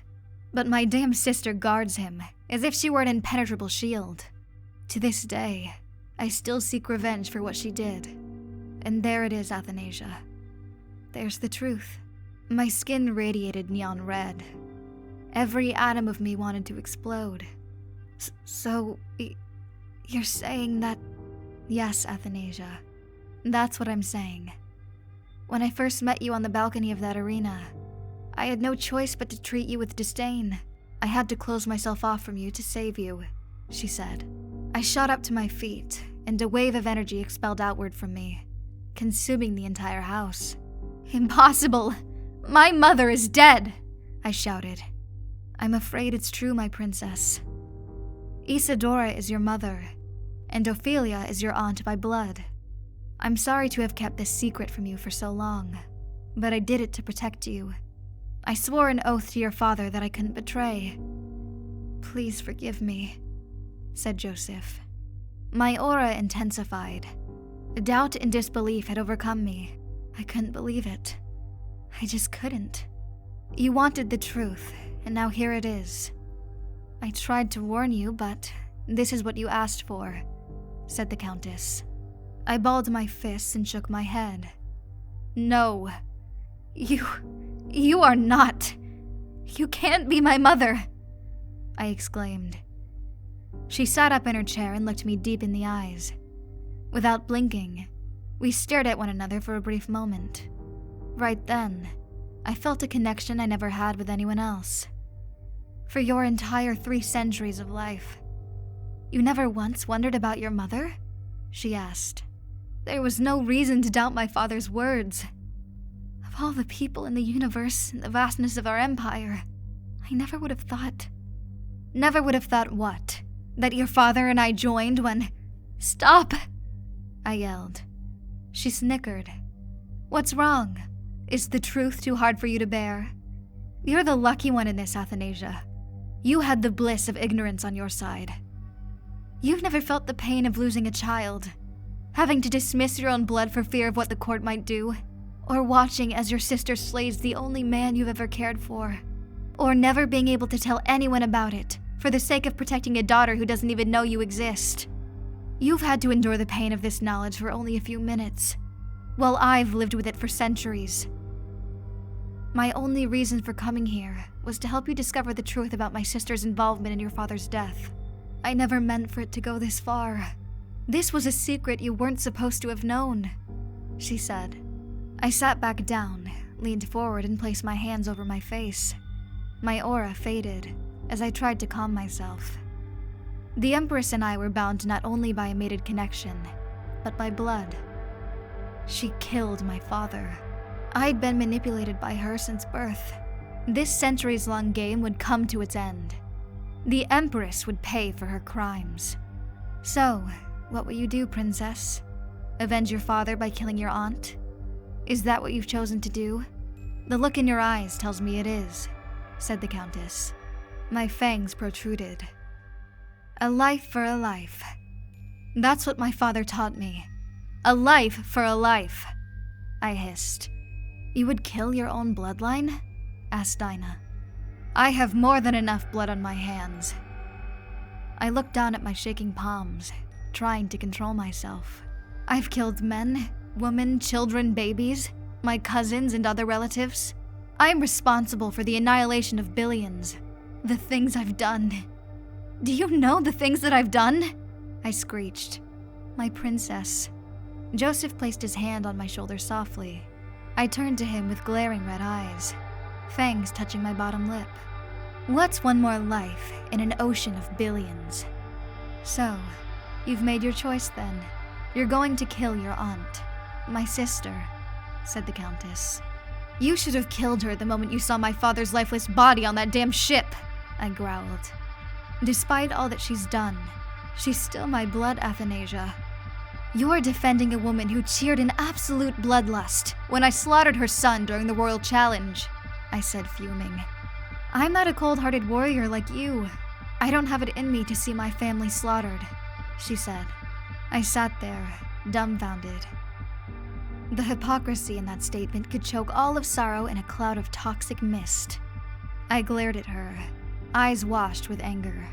You don't want to see the death of your family, but you can abandon your daughter on the one hand and watch as your mate dies on an empty planet on the other? Don't speak to me of family, Isadora. You know nothing of it. She closed her mouth, unable to retort. Princess, are you serious about declaring war on the Empress? The court and your uncle would never allow that, said Joseph. This is beyond the court. It's beyond my uncle. It's even beyond me. The Empress will die by my hand. She must pay for the death of my father, and all the other treasonous acts she's committed over the centuries. And you, Countess, if my father truly was your mate, then don't you want revenge for what your sister's done? Or do you plan to sit here and wait for a chance with my uncle that will never come? It's been centuries, and you're no closer to your goal of revenge than you were when my father was killed. But, Xathanya, listen, if you're not going to help me, I suggest you stay out of my way. They all gazed at me with stunned eyes. Not one of them had any idea what was coming. My petty squabble with my aunt was just the tip of the unfathomable destruction that awaited our world. However, I'd make sure that bitch Ophelia didn't live long enough to see it. Isadora sighed and stood up next to me. Her facial expression was a mixture of sadness and empathy. So, what will you do? Asked Dinah. What I was already planning to do. I'll assemble the court and exercise my right as Imperial Princess. I don't know how much longer any of us have, so we must do this quickly. Joseph frowned. What do you mean, how long we have? He asked. I winked at him and put on a fake smile. I had to be more careful with my words.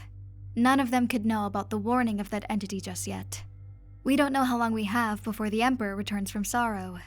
The court must be informed and ready by then. Joseph nodded and shrugged it off, as did Isadora and his mate. The Countess put her hands on my shoulders and stared into my eyes. Look at me, and tell me you're serious about taking the life of my sister, she said sadly. I smacked her hands off of me and took a step back. I'm going to do what I should have done long ago.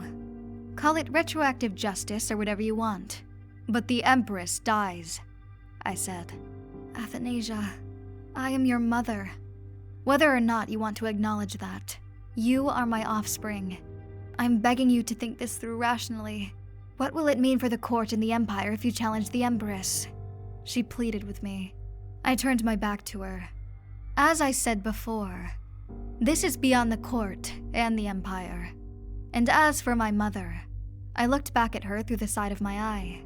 My mother died the same day my father did. I opened the front door and ran off into the forest, leaving her in Joseph's home. I needed time to think and calm myself. Did my revenge matter when measured against the pending destruction of my universe? So much death and so much blood. Millions of bodies lay at my feet, all because of the lies and deception that surrounded my family in this so-called court. Those who were responsible would pay with their lives. And once I'd killed them all, righted all the wrongs, and brought justice to my father's soul, there would be only one evildoer left. Me. Apep's offer. Revenge, the story of your life. The speaker's voice echoed, hissing from above. I flinched and looked around feverishly. The tone was familiar to me. It was from a being I thought I'd never have to encounter again. With wide eyes, I saw that Joseph's house was gone, as was the forest. I stood, alone in a dark void, similar to that of the emptiness of space. A gray mist surrounded me. I realized that I was on another plane of existence. Was I too late? This couldn't be happening. Not yet. Not now. You've killed billions. What's one more life in such a vast sea of blood? Those are your words, Vampyre. It seems as if you truly will be the malevolence to counterbalance the Seraph, the voice said. Coldness swept over me. I could taste the metallic droplets of death on my tongue. Stay away from me! I screamed. A chilling laugh echoed all around the dark void, filling me with terror. Neon green shocks of lightning flashed above me in the dark gray clouds. So, this is how it ends. That demonic serpent had come to consume my universe whole. It didn't make sense. The Seraph had told me I'd have enough time to settle all of my affairs before the end came. There had to be another reason this serpent was here. I can sense your thoughts, Vampyre. You and I will get along fantastically once you've ascended, it said. The ground beneath my feet vanished, and weightlessness gripped my body. Green lightning continued to flash above in those dark clouds. I felt the gloom of that serpent approaching. It made my very soul tremble. What do you want from me? I screeched. The head of the serpent emerged from the clouds, more vast than the moon of sorrow, hissing. The serpent slithered down toward me, more massive than when I'd first seen it. I just want some time alone with you, without the Seraph, it shouted. I put my hands together and ignited a ball of energy in my palms to ensure my powers hadn't been nullified like before. Stay the absolute fuck away from me, or I'll unleash a blast that'll destroy us both, I shouted. The serpent hissed and laughed uncontrollably at my threat. As I gazed at it, I noticed the serpent was shrinking in size. To my horror, the beast sprouted arms and legs. The smaller it shrank, the more like the image of the vampire it became. Its green scales turned to smooth light brown skin, and it grew orange-red hair. A green scale-like suit appeared over its body, and a large black hat materialized on top of its head. Even though the beast was no longer a serpent, and its size was much more manageable, the image of what it had transmorphed into still put me on edge. Perhaps I'm not as daunting to you in this form. The creature removed its hat and bowed. Are you Apep? That snake creature from before? I asked nervously. The man-like serpent laughed. I'm not a creature. I am a necessary evil, just as you are. You need not fear me, Vampyre. You and I will work closely together when you become part of the Rule of Three. I floated away from the beast to create some distance between us. What is this Rule of Three nonsense you deities keep talking about? Are you the one who will destroy my universe? Apep held his belly and laughed even harder. No one is going to destroy your universe. The sole purpose of the creation of your universe was so that it could give birth to the 10 minor universes that will be governed by the rule of 3. The Seraph has informed you of such, has he not? I shuddered. Yes, he told me about that. But he didn't say anything about my universe's purpose. What do you mean the only reason my universe was made was so that it could become a part of something else? And who created my universe? Who created you? What is this all about? I exclaimed. Apep removed his hat and gazed at me with his green eyes, as if to scrutinize my appearance and my soul. I'm not here to explain the will of the Omni to you, Vampyre. A reptilian tongue slid through his teeth with every word he said. Of all the species I'd encountered, none made me as uncomfortable as this serpent. Then why are you here if not to destroy my universe? You are the self-proclaimed Lord of Chaos, aren't you? I asked. Apep tossed his hat into the air, where it dissolved into a puff of black smoke. We locked eyes the closer he drew to me. Apep's presence made me feel uneasy, as if a malicious force were consuming my body. I'm here to get to know you better, that's all, he said. My brow wrinkled. You want to get to know me? I asked, with a hint of confusion. He smiled. Yes. You and I will be working closely together when the Rule of 3 is formed. Did the Seraph not inform you of your purpose in this collective? My fangs grew. I don't even know what the hell this Rule of 3 is. The entity you called the Seraph speaks in riddles. Apep held out his hand and curled his index finger. Touch me, and I'll show you all I'm allowed to. You'll receive no riddles from me, my dear. I stepped back and stared at his glowing, scaly green hand. Was this a trick or the truth? I didn't know whether or not to trust a god born of chaos. But then again, I myself was an agent of death and chaos. Touch me, he hissed savagely. I flinched and backed further away. He gaped. I'm sorry. I didn't mean to seem over-anxious. Please, take my hand, he said more calmly. I stared at him apprehensively. That little outburst made me even more untrusting of his intentions. Why do I need to touch you? Just tell me what's happening. Use your words, I demanded. He grinned. The path to the truth is so much sweeter than words can convey. Now take my hand, and let me show you what the Seraph has yet to. I continued to stare at his hand, unable to decide what to do. The impatience in his eyes was all too obvious, and that only reinforced my doubts. My mind was made up. I'm not taking your hand. Just tell me, I said. Apep hissed and screamed. You dare reject the hand of the Lord of Chaos? He bellowed. I stood my ground. You came to my world, threaten my people with genocide, try and strike fear into my heart, and expect me to take your hand? Even when I can see the underlying deceit in your eyes? I am Athanasia of Vampyre. I fear no man, alien, or beast. If you're not going to tell me what the hell is going on, you can take your hand and wipe your reptilian ass with it, I shouted. In a massive explosion of green mist, Apep transformed back into a serpent and slithered his body around me, blocking all exit points in this dark void. You may be 1,000 times more powerful than me when you ascend, but as it stands now, you are a mere peon, a microbe, a shell of weakness. You will regret shunning me, Vampyre. The Seraph can't save you from what I have in store. And to think, all you had to do was take my hand so I could taste your soul, the beast exclaimed. Every atom of my body was torn in different directions. I screamed in pain as Apep's laughter echoed all around me. The next thing I knew, I was on my ship, alone, dripping with sweat. Blood rushed through my veins. These beings were going to be the death of me. If this kept up, I probably wouldn't live to see the end of my universe. That damn snake did nothing but leave me with more questions. He must have been lying when he said my universe was created to birth others. The concept of it all was insanity. What was the meaning of my existence? Nothing made sense anymore. You have no idea what's in store for you, Vampyre. What the Seraph doesn't tell you, I could have revealed. This was your choice. All you had to do was submit, said the beast. While the voice surrounded the whole of my ship, I still couldn't see the serpent. I stood and wiped my brow. If what you said is true, that I'll be much stronger than you once I become a part of this collective rule of 3, then trust I will make you suffer for threatening me, I growled. Apep continued his raving laughter.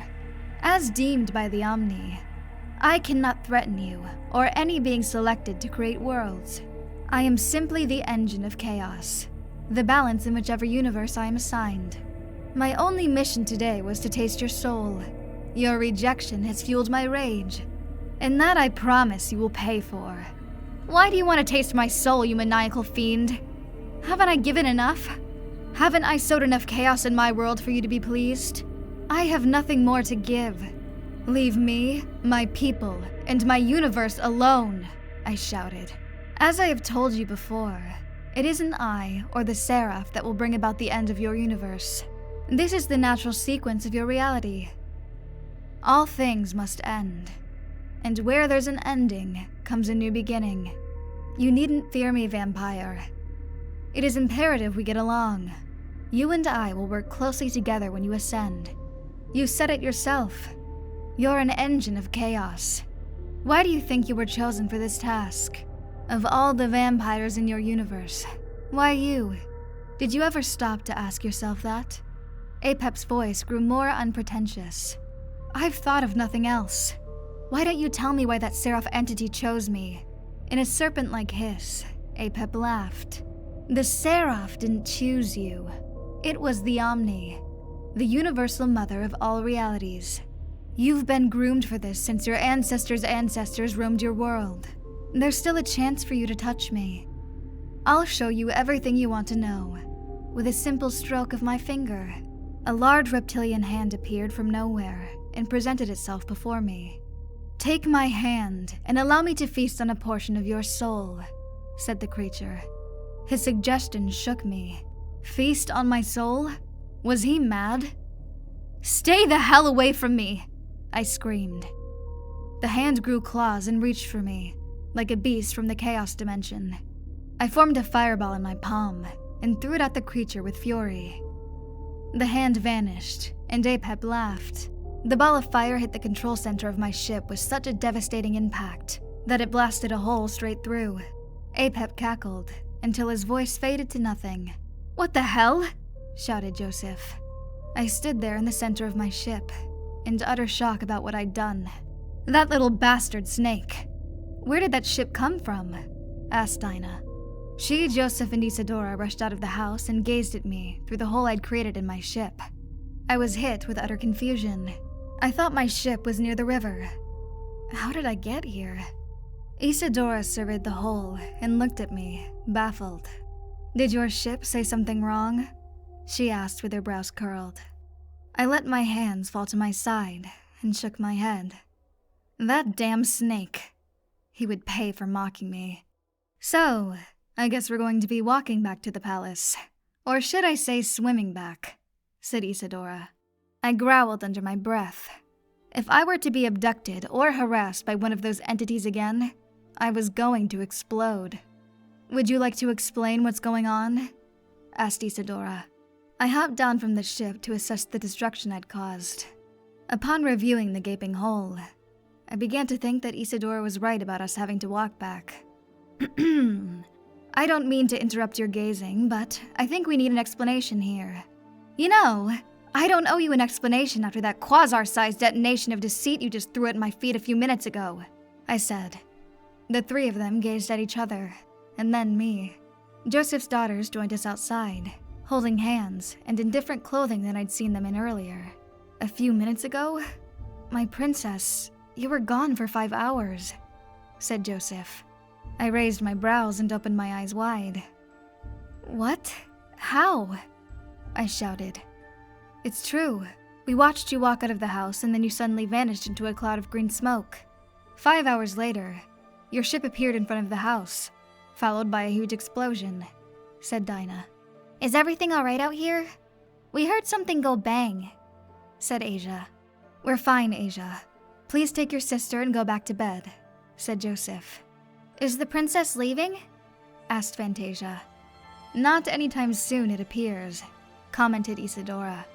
"Hey, get back to bed," Dinah told her daughters. Disappointment came over their faces, and with their heads down, they slowly walked back into the house. Isadora stepped to me and gazed into my eyes, searching for something that would give a clue as to what was happening with me.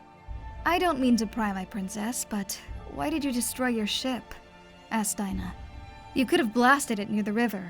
You didn't have to fly it near my home before going all Genevieve the Conqueror on it." I sidestepped her, refusing to make eye contact. "It was an accident. I was trying to..." I paused, at a loss for words. "I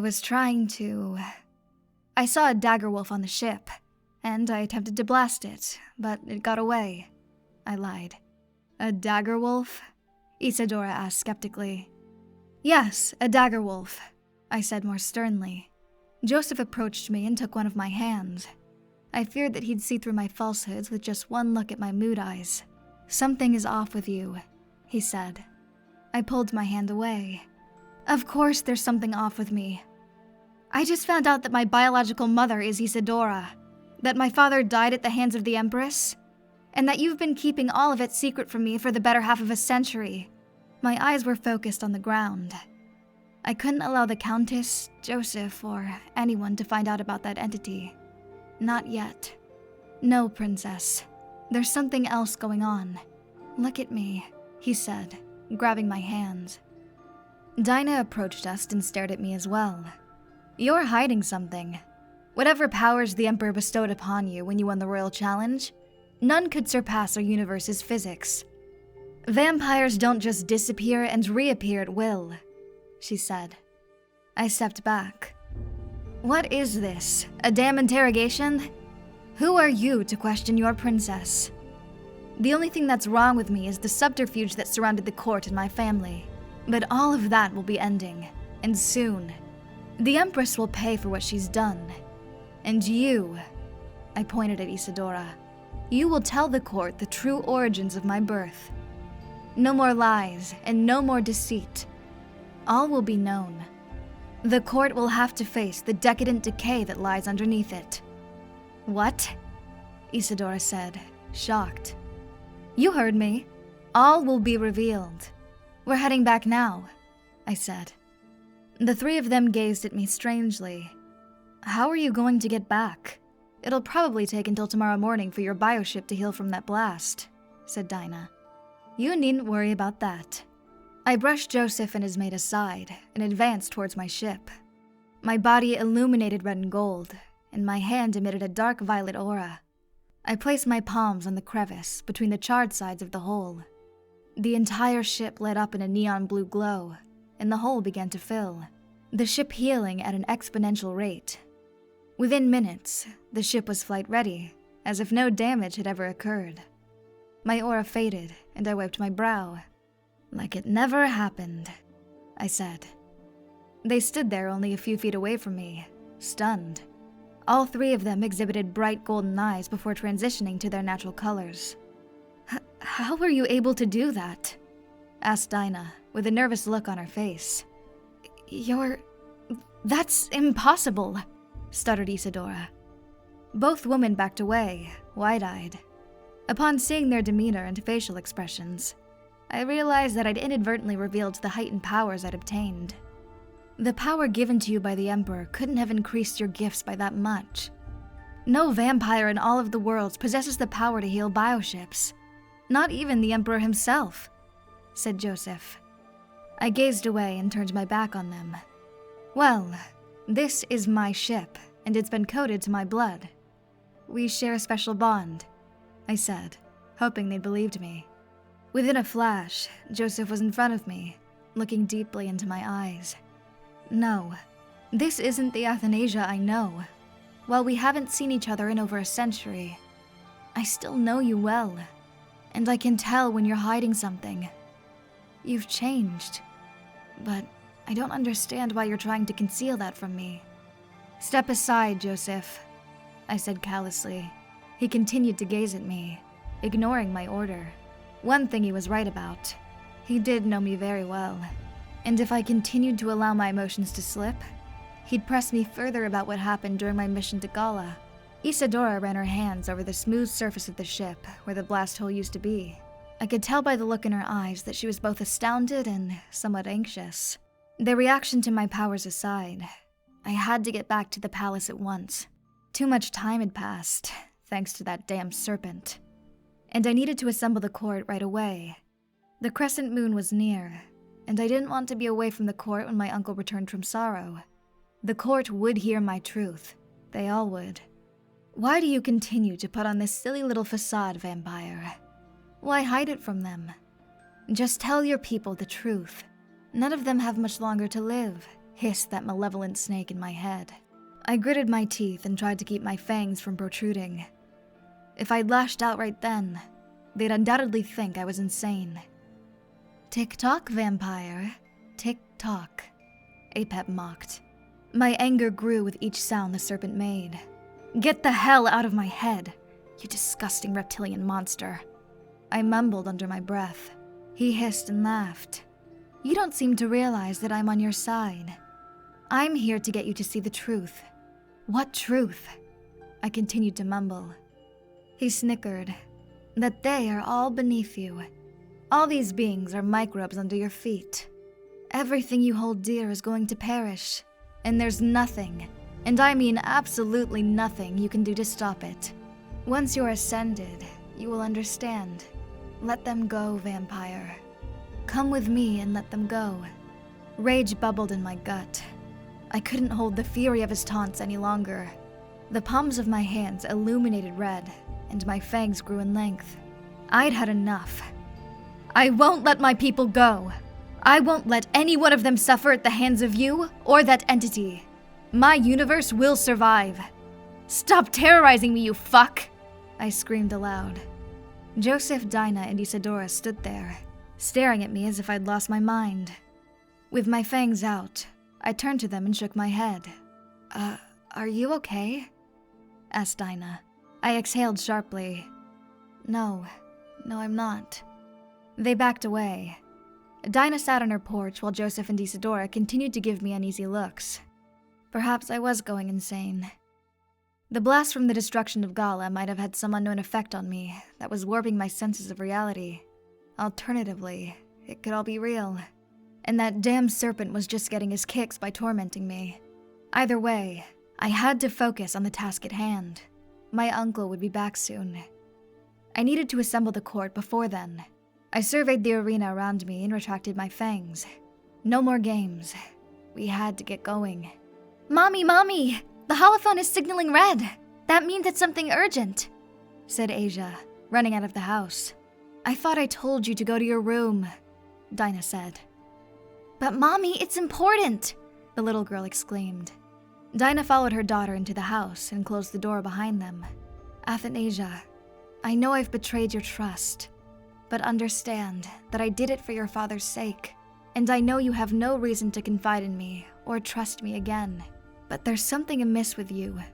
If you tell me, maybe I can help you somehow, Joseph said, with empathetic eyes. I sighed hopelessly. Even if I do tell you, there's nothing you can do to help. There's nothing anyone can do. The only person in this universe who has any hope of stopping what's coming is me. It's always been me, I said. What do you mean, what's coming? Asked Isadora. Nothing. Don't worry yourselves with it. It's my mission, my burden. Anyway, we need to get back. Get on the ship, Countess. We've wasted enough time, I said. Her eyes lit up with glee. Finally. I need to bathe after being in this forest for so long. Princess, come quick, Dinah shouted, bursting through the front door of her home in a panic. Damn it, what is it now? Bellowed the Countess before dismounting from the rear of the ship. Upon seeing his maid in a frenzy, Joseph ran into his home as fast as he could. I followed after him, while Isadora dragged her feet behind me. When we entered their home, a holographic image of Shade was displayed in the center of their living room. It was a message. How he'd been able to find Joseph's home and send a message had me dumbfounded. Play it, I shouted. Dinah waved her hand over the image, and the message began. One of my worst nightmares had come true. I couldn't believe it. Athanasia, I don't know if this message will reach you. We sent it out on all frequencies to those living near the Sathas rivers. The Empress is back. Azora has been detained. He is to be executed at sunrise. I don't know how, but she's come back to Vampyre with a militia of Sumanians. The Emperor is nowhere to be found. She's killing everyone in the palace. It's a coup. You have to come back. We need you, he said, before being cut off by a hail of UV blast and other weapons fire. What the hell was that? Screamed Joseph. I stood there, shaking with rage. That treacherous fucking bitch. We need to leave now, yelled Isadora. Frantic, I pulled the Countess by her waist and whisked her out of the door and toward my ship. I hadn't been back for a week, and the Empire was seemingly falling apart. The Empress's actions were outrageous. What the hell was she trying to accomplish? It's all coming to fruition. This was what you were meant to see, to endure. The Seraph placed you back on your world at the exact moment your empire was to collapse. Your people deserve to perish, hissed Apep in my mind. With my rage building, I suddenly noticed that I was crushing Isadora's arm in my hand. Let go! She screeched in pain. Apep faded from my mind, laughing. I released her and boarded the ship hastily. Are you insane? Don't take your anger out on me, she said furiously, rubbing her arm. With Apep's constant taunts and my world falling apart before my eyes, I couldn't begin to fathom everything that was happening. Our empire had held for millennium after millennium. I wouldn't let it be doomed to the actions of one overly ambitious woman. By showing her involvement with the Sumanians, she'd revealed what she indeed was, a usurper who cared not for the might of the empire, but rather for her own selfish objectives. Aunt or not, she would die by my hand. Joseph ran toward my ship with his bag. Dinah ran after him with tears in her eyes. I'm coming with you, he shouted. No, you're not, countered Dinah. She took hold of his bag and tried to pull him back. Let go of me, Dinah. I need to be there. Our princess needs my help. She can handle it herself. I'm not about to see you die for the sake of those bastard aristocrats who couldn't give a damn about the commoner, Dinah cried. Daddy, shouted Asia from her bedroom window. With their vampire speed, both Fantasia and Asia were at the feet of their father moments later. What's happening? Why are you and Mommy fighting? Asked Asia innocently. He knelt and patted Asia on the head. Daddy has to go. There's something I need to do, he said. Daddy isn't going anywhere. He's going to stay here with his family, Dinah said, with tears streaming down her cheeks. My princess, please back me up here, said Joseph, gazing at me from the entrance of my ship, his maid on one arm and his children on the other. I looked at him, and sadness overcame me. That entity's warnings were coming true. Everything was crumbling before me. And so far, I was powerless to stop it. I stared into Joseph's eyes and lowered my head. I couldn't take him away from his family. Not now. There was no telling how much time we all had left. If we were all going to perish, then the most I could do was allow him to spend his final moments in the arms of the ones he loved. Please, Joseph, just stay here with your family, I said somberly. He looked at me, shocked. But, my princess, you said... I know what I said, but this situation is beyond you now. Take comfort in your family, and love them unconditionally. Embrace each moment with them. Love them, Joseph. Love them for as long as there's breath in your body, I said. He was taken aback. Dinah continued to pull him away from the entrance of the ship. I've never heard you talk like that. You're not the Athanasia I've grown to know, he said. I nodded. And that's a good thing. All people change. I just hope it isn't too late for me, or any of us to see the good in this world. Now please, Joseph, stay home. Your family needs you more than I do. He put his head down and exited the ship. I closed the rear entrance and took my seat in the pilot's chair. Isadora's seat formed next to mine.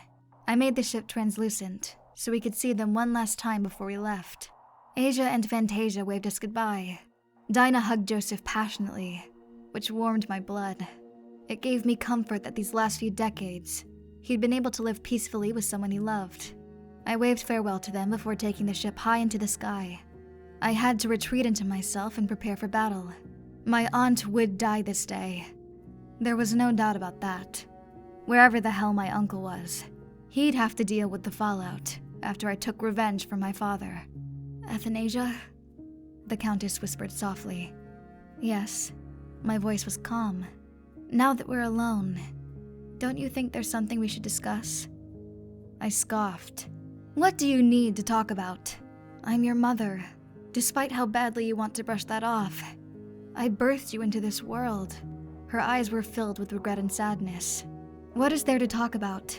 I'm 200 years old. Oh, no, I mean 300 years old, thanks to that time differential from my mission to Gala.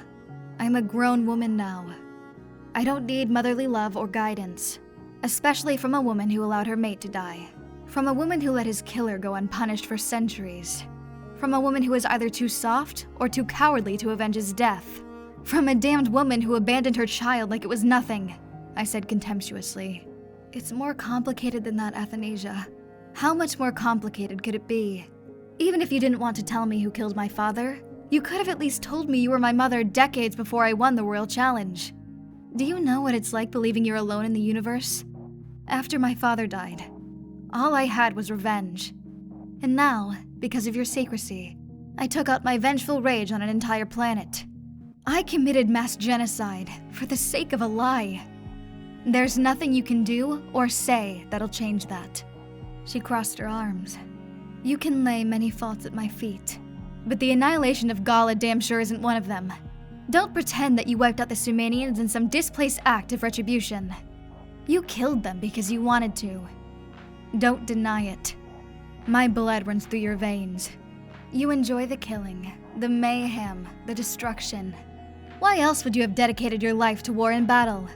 The same bloodlust that fuels the Empress even now runs through you as well. You made that artfully apparent during your blood's passion ritual, when you flaunted yourself before the court, tormenting Joseph in the process. Did you think no one else would notice what you were doing? My upper lip twitched. As much as I wanted to deny it, some part of what she said held truth. At least it had before I had encountered that entity. The things I've done don't apply to the fact that you abandoned me, nor do they negate the fact that you didn't avenge my father. The Countess crossed her legs and sat back in her chair. It doesn't matter now. You'll take revenge for both of us, even though you're clearly hiding your true powers. I gazed at her from the side of my eye. What's that supposed to mean? Look, you can full shade in Elisa and the others, but I can sense it. Something transformative happened to you out there. You were gone for 100 years. Your entire persona has changed. You're not the bloodthirsty warrior you once were. The color of your hair has changed as well as your aura whenever you channel your powers. I know it has nothing to do with the power the Emperor gave you. Are you really Athanasia? Or someone, or dare I say, something else? I sneered at her.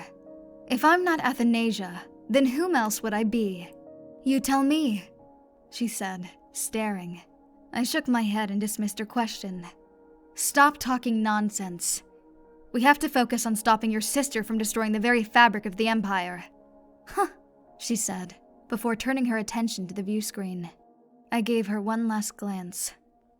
Her suspicions of me were becoming more intrusive. Still, I couldn't allow that to distract me from preventing the Empress's coup. Where the hell was my uncle? How could he have let his mate do this? Only a few possible explanations could answer that. My aunt either killed him, or had him imprisoned somewhere on Sorrow. Neither of those options seemed very feasible, though. The Emperor was light years more powerful than Ophelia. Then again, my father had been too. I'd be sure to ask her what she did to my uncle, right before I tore her cold heart out with my bare hands.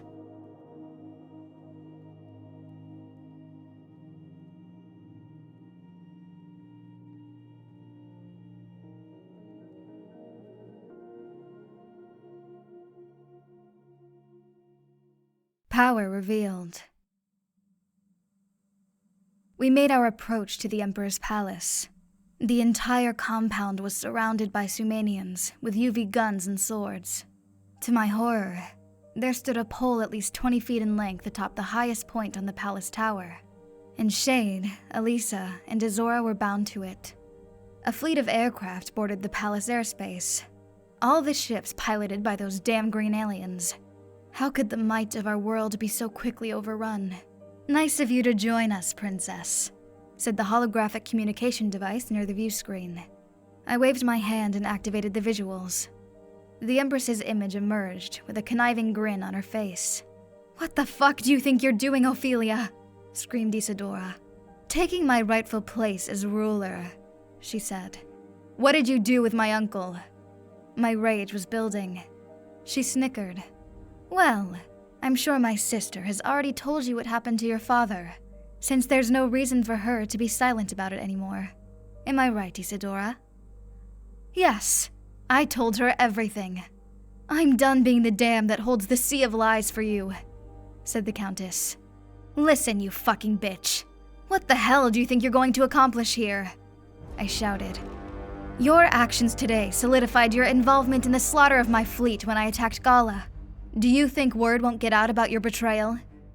No, you listen. The time for councils, courts, and bureaucratic royals is over. Your return forced my hand. Why couldn't you have just fucking died on Gala like you were supposed to? It was a mistake for you to come back here, Princess. I've been planning this for centuries. The Empire needs a strong ruler who doesn't answer to councils or courts. You think I didn't calculate every intrinsic detail of my rise to power? Your winning the royal challenge was my doing. Your going to Gala was my doing. You're nothing but a pawn at play in the grand scale of the rise of my new empire," she said proudly. "New empire? What the hell are you talking about?" said the Countess. My eyes burned red. "Since you're about to die, I suppose I'll humor you," she sneered. "Every battle, every mission you've ever engaged in, was a step to fortify my strength within the court. Princess Athanasia, you'd been unknowingly eliminating my enemies for decades before you ascended to Imperial Princess. The Emperor was too busy lusting over my sister to notice his power crumbling below his feet. With each mission, you grew stronger and more knowledgeable in war than anyone in our armies. I knew you'd have no problem winning the royal challenge with all the battles you fought. In that arena, you killed all of those who would oppose me, all those who would challenge my authority. The death of your father fueled a rage that none of those privileged aristocrats had. Thus enters Shade. Why do you think I convinced the Emperor to reinstate the Blood's Passion ritual? I needed someone to get close to you, someone you'd be willing to risk everything for. He was already in love with you, which made him easy prey for my plans. I sowed the seeds of rebellion in the Duke of Sandiel through various proxies, and I told his mate, Silikaya, to betray him for it. With you living your life under the belief that Sumanians killed your father, and Shade, whom I knew you'd develop feelings for, on his way to the same fate of Gala because of the Duke. It was only a matter of time before you usurped Shade's ship and led the attack on your own. After centuries of tactfully plotting your final mission to Gala, I watched it all come to fulfillment. The only one who could have stood in my way was Commander Red. However, when you destroyed Gala, it gave me the perfect opportunity to eliminate the Elite Red detachment and turn the once great warrior Azura into a bather. Don't you see? I am the Shadow's Whisperer.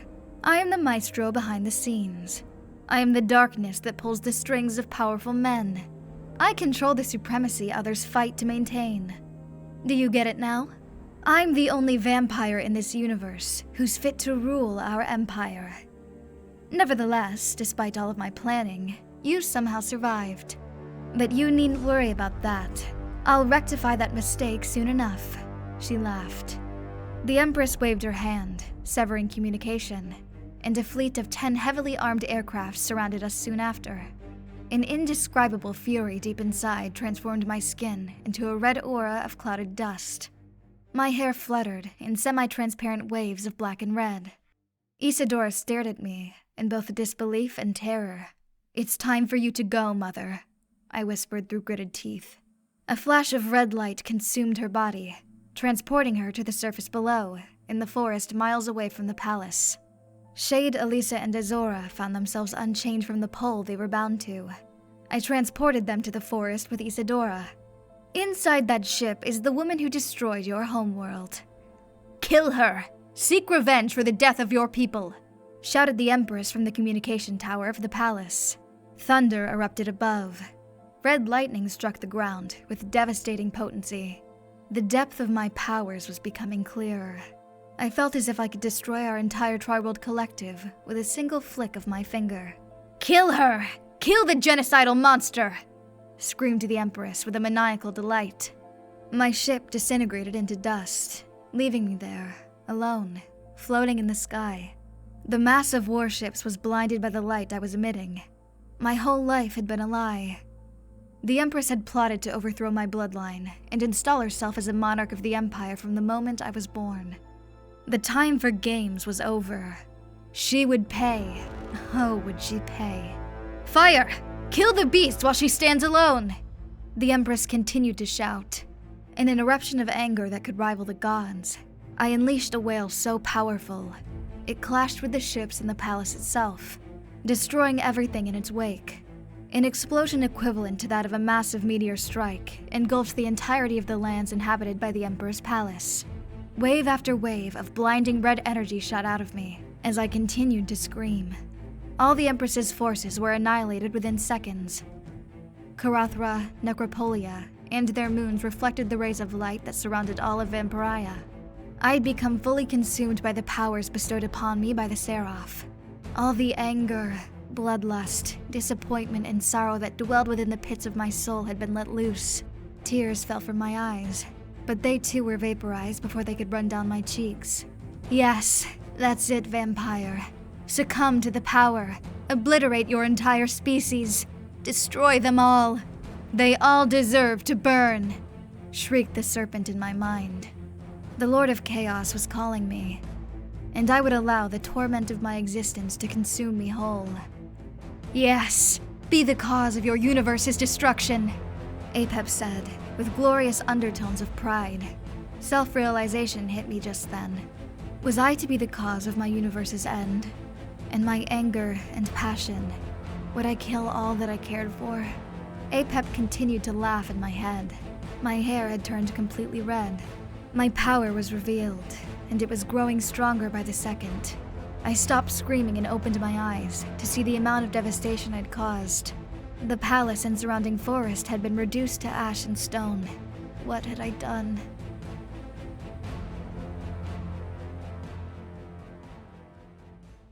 The Seraph's guidance. "Shade? Elisa? Azora? Where are you?" I screamed.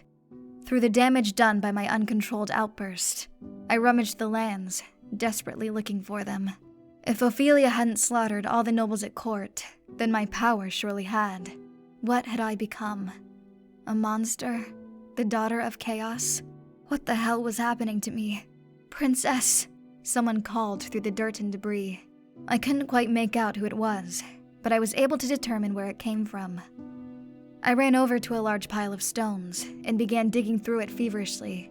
They were beneath this rubble. I was sure of it. "Athanasia, are you out there?" A second voice called. I continued to dig until my fingers bled. Rock after rock I threw by the wayside, until I saw a hand covered in dirt and blood reaching out for escape. It had to be Elisa. I grabbed the hand and yanked it out of the rubble. Yes, it was her. She dropped to her knees, clothes torn and battered. The dust on her face and in her hair caused her to gag while trying to catch her breath.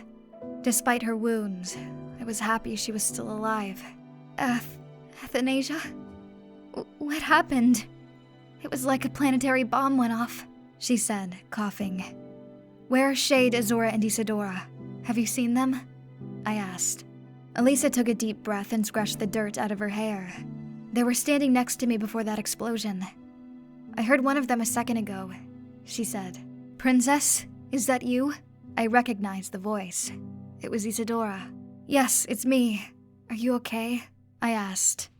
The Countess continued to lie there, unmoving, yet I could tell she was breathing. Elisa and I helped her to her feet and dusted the debris off her torn clothes. My mother's and Elisa's eyes were glowing pink. They needed to feed to regain their energy, but I wasn't sure there were any resources left. The palace was gone as far as I could tell. "What in the mother of the gods happened?"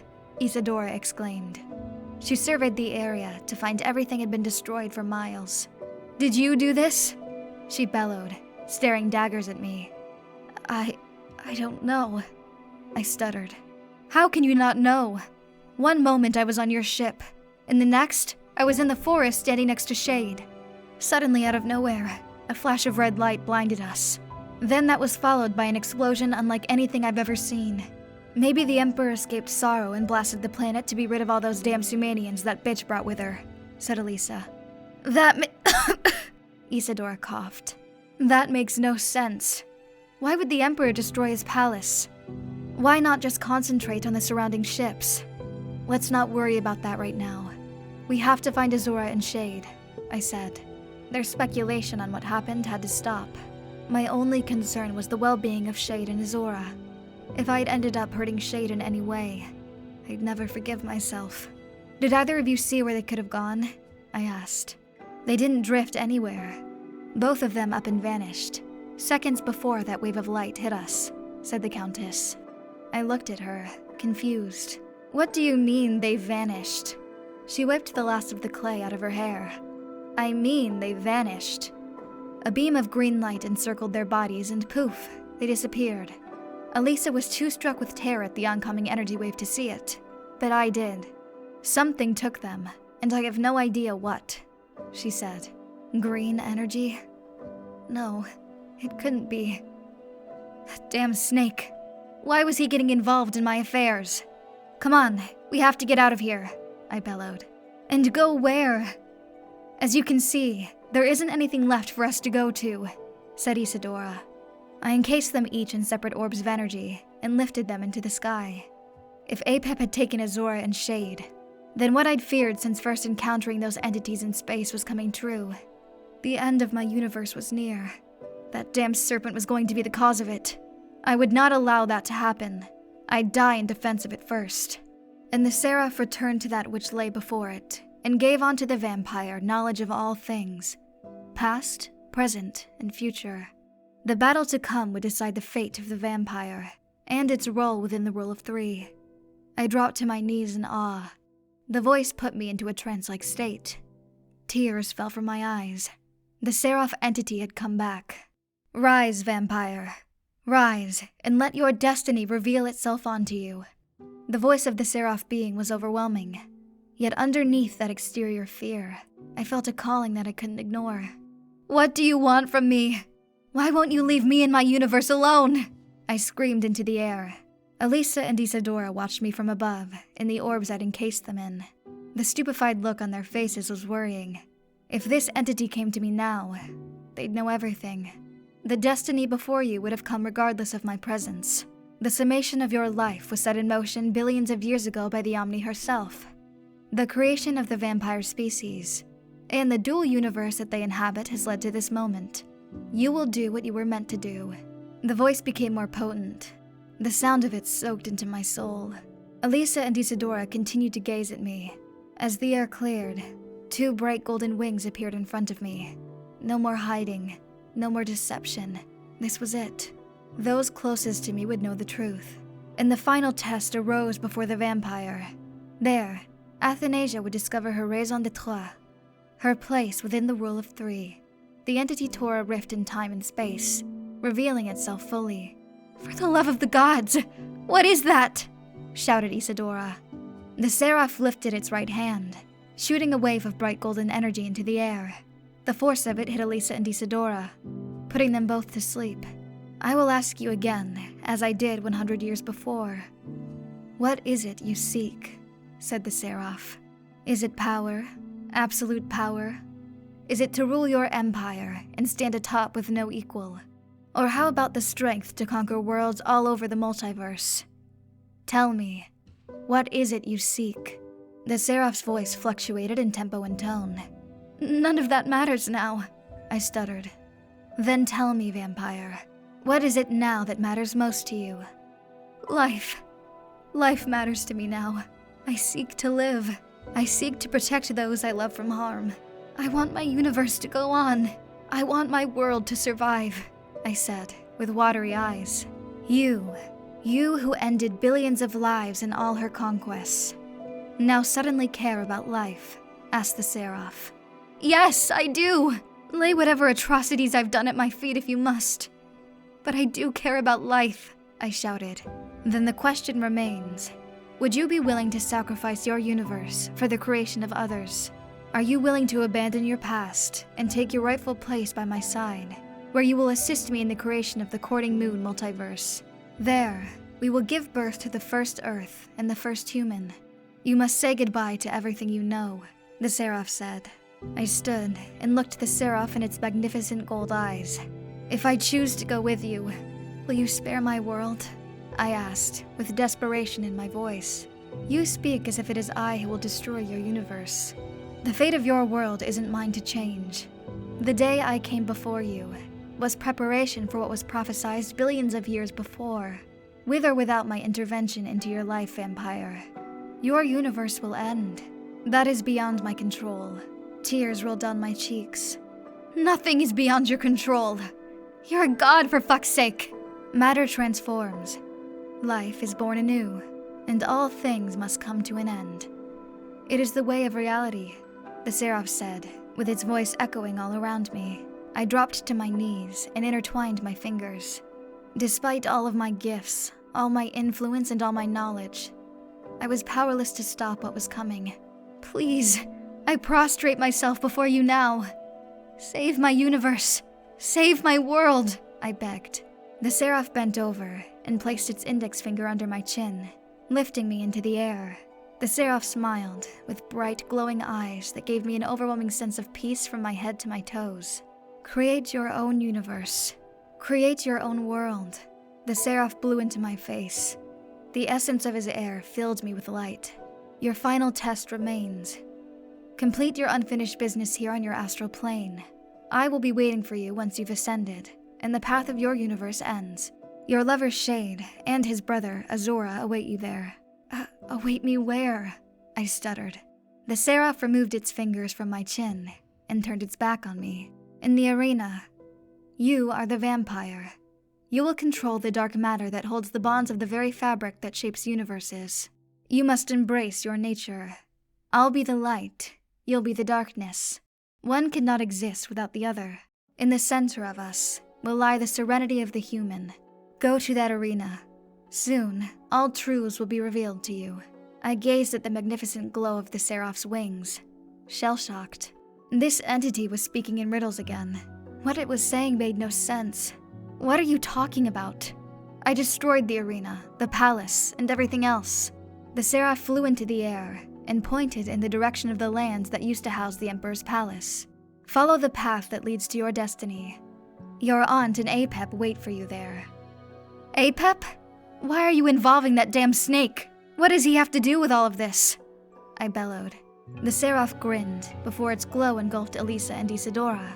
They shot toward the empty space where the Emperor's palace once stood, leaving a stream of light in their wake, like a UV flash shot from a powerful cannon. What did you do to them? Where'd they go? I shouted. The Seraph looked down on me from the clouds. This will be the last time you ever see me in your mortal form. During our next encounter, you will be my equal, said the Seraph. In a blaze of golden light that lit the sky on fire, the entity spread its wings and vanished from my sight. Once again, I was left with more questions than answers. All I knew now was that I needed to get to the empty lands that used to be the Emperor's palace. If the Empress had survived my attack, then I needed to see it with my own eyes. And if what the Seraph said was true, then I had no time to waste. My destiny was calling. Final battle. Legions upon legions of Sumanians crowded the seats of the arena I thought I destroyed. There wasn't a vampire in sight. All communication with the other worlds had been eradicated. How could this be? My blast should have decimated the entire area. This was impossible. The palace lay in rumble and rock, while the arena stood more glorious than before. This had to be Apep's doing. The Seraph was right. I flew to the center of the arena and surveyed the area. Every Sumanian who gazed upon me cheered in bloodthirsty hatred, screaming for my demise. There had to have been thousands of them. Where the hell had they all come from? "Princess," cried a voice from afar. I looked up and saw Azora nailed to a post at the far end of the arena. Flames ignited all around me, so high they almost touched the crowded seats above. A dark cloud formed overhead, and the same feeling of dread overcame me once again. It had to be Apep. He was responsible for this. I stared at the cloud, waiting for that damn serpent to reveal himself. Why would the Seraph have allowed this? "You should have taken my hand when I told you to," hissed the Lord of Chaos. His glowing green reptilian eyes emerged from the darkness and revealed themselves to me. The crowd carried on in their chants for my death, as if they couldn't see the demonic figure above them.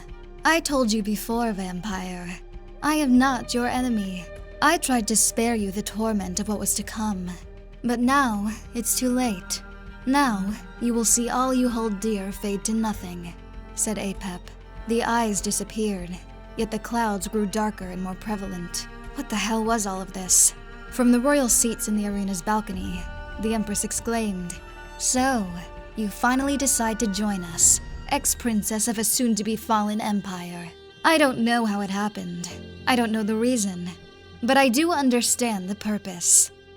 It seems the gods favor me as they always have. Do you understand how futile your efforts have been? Don't you see it, you foolish child? The gods want me to rule." I turned my sights toward her and saw Apep hovering behind her, hissing with his tongue out. Beside her, Shade was hung from a wooden post, bloody and beaten, wrapped in chains. How had she been able to capture him and set up this battle arena so fast after my attack? It would have taken hours to fill this place and string up my lover without my knowledge. It was almost as if time was no longer linear. The landscape had been completely transformed, as if the palace never stood. Only this arena. After the explosion that destroyed the palace, one would think you would have stayed hidden, the Empress said. Apep grew in size and wrapped his scaly snake body around her torso. Was she in league with the serpent, or was she unable to see him? This made no sense. "What made you come back? You should have perished when the phenomenon struck our world and destroyed these lands," said the Empress. My rage built as I continued to stare at her. She had no idea that I was responsible for that explosion. How much time had passed between my attack and now? "What the hell's going on, Apep?" I screamed into the sky. The crowd of Sumanians roared in disgust after hearing my voice. "Who are you talking to? Has your defeat scrambled your brain?" The Empress laughed. Apep tightened his body around her and sneered mischievously.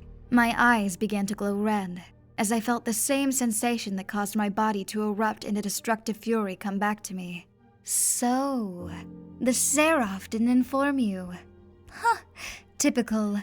Not only did your power disrupt the physical world around you, but it affected space-time as well. When you destroyed these lands, you also tore at the fabric of time. Well, for you, that cataclysmic explosion you unleashed was only moments ago. For everyone else, weeks have passed," said Apep. My right eye twitched. "Why are you embracing my aunt?" I asked. He smiled. "You will see in due time." And so, the bastard child of a disgraced dead ex-warrior thinks she can stop the engine of what has been planned centuries before her birth? Foolish. You will die in this arena, and I will go on to usher in a new era, where the vampire and the Sumanians rule the multiverse for eternity, said the Empress. I clenched my fists. "What did you do with my uncle, you murdering bitch?" She laughed, as did the crowd. "The same thing I did to your father. They both died between my legs. There is no better death for a vampire. To die, face planted in pussy. Don't you think?" I held my breath to control my rage. This savage cunt. I was beginning to think that maybe death was too good for her. "It's a fate that neither your lover nor his brother will relish in," she said coldly. The gated wall near Azora opened slowly.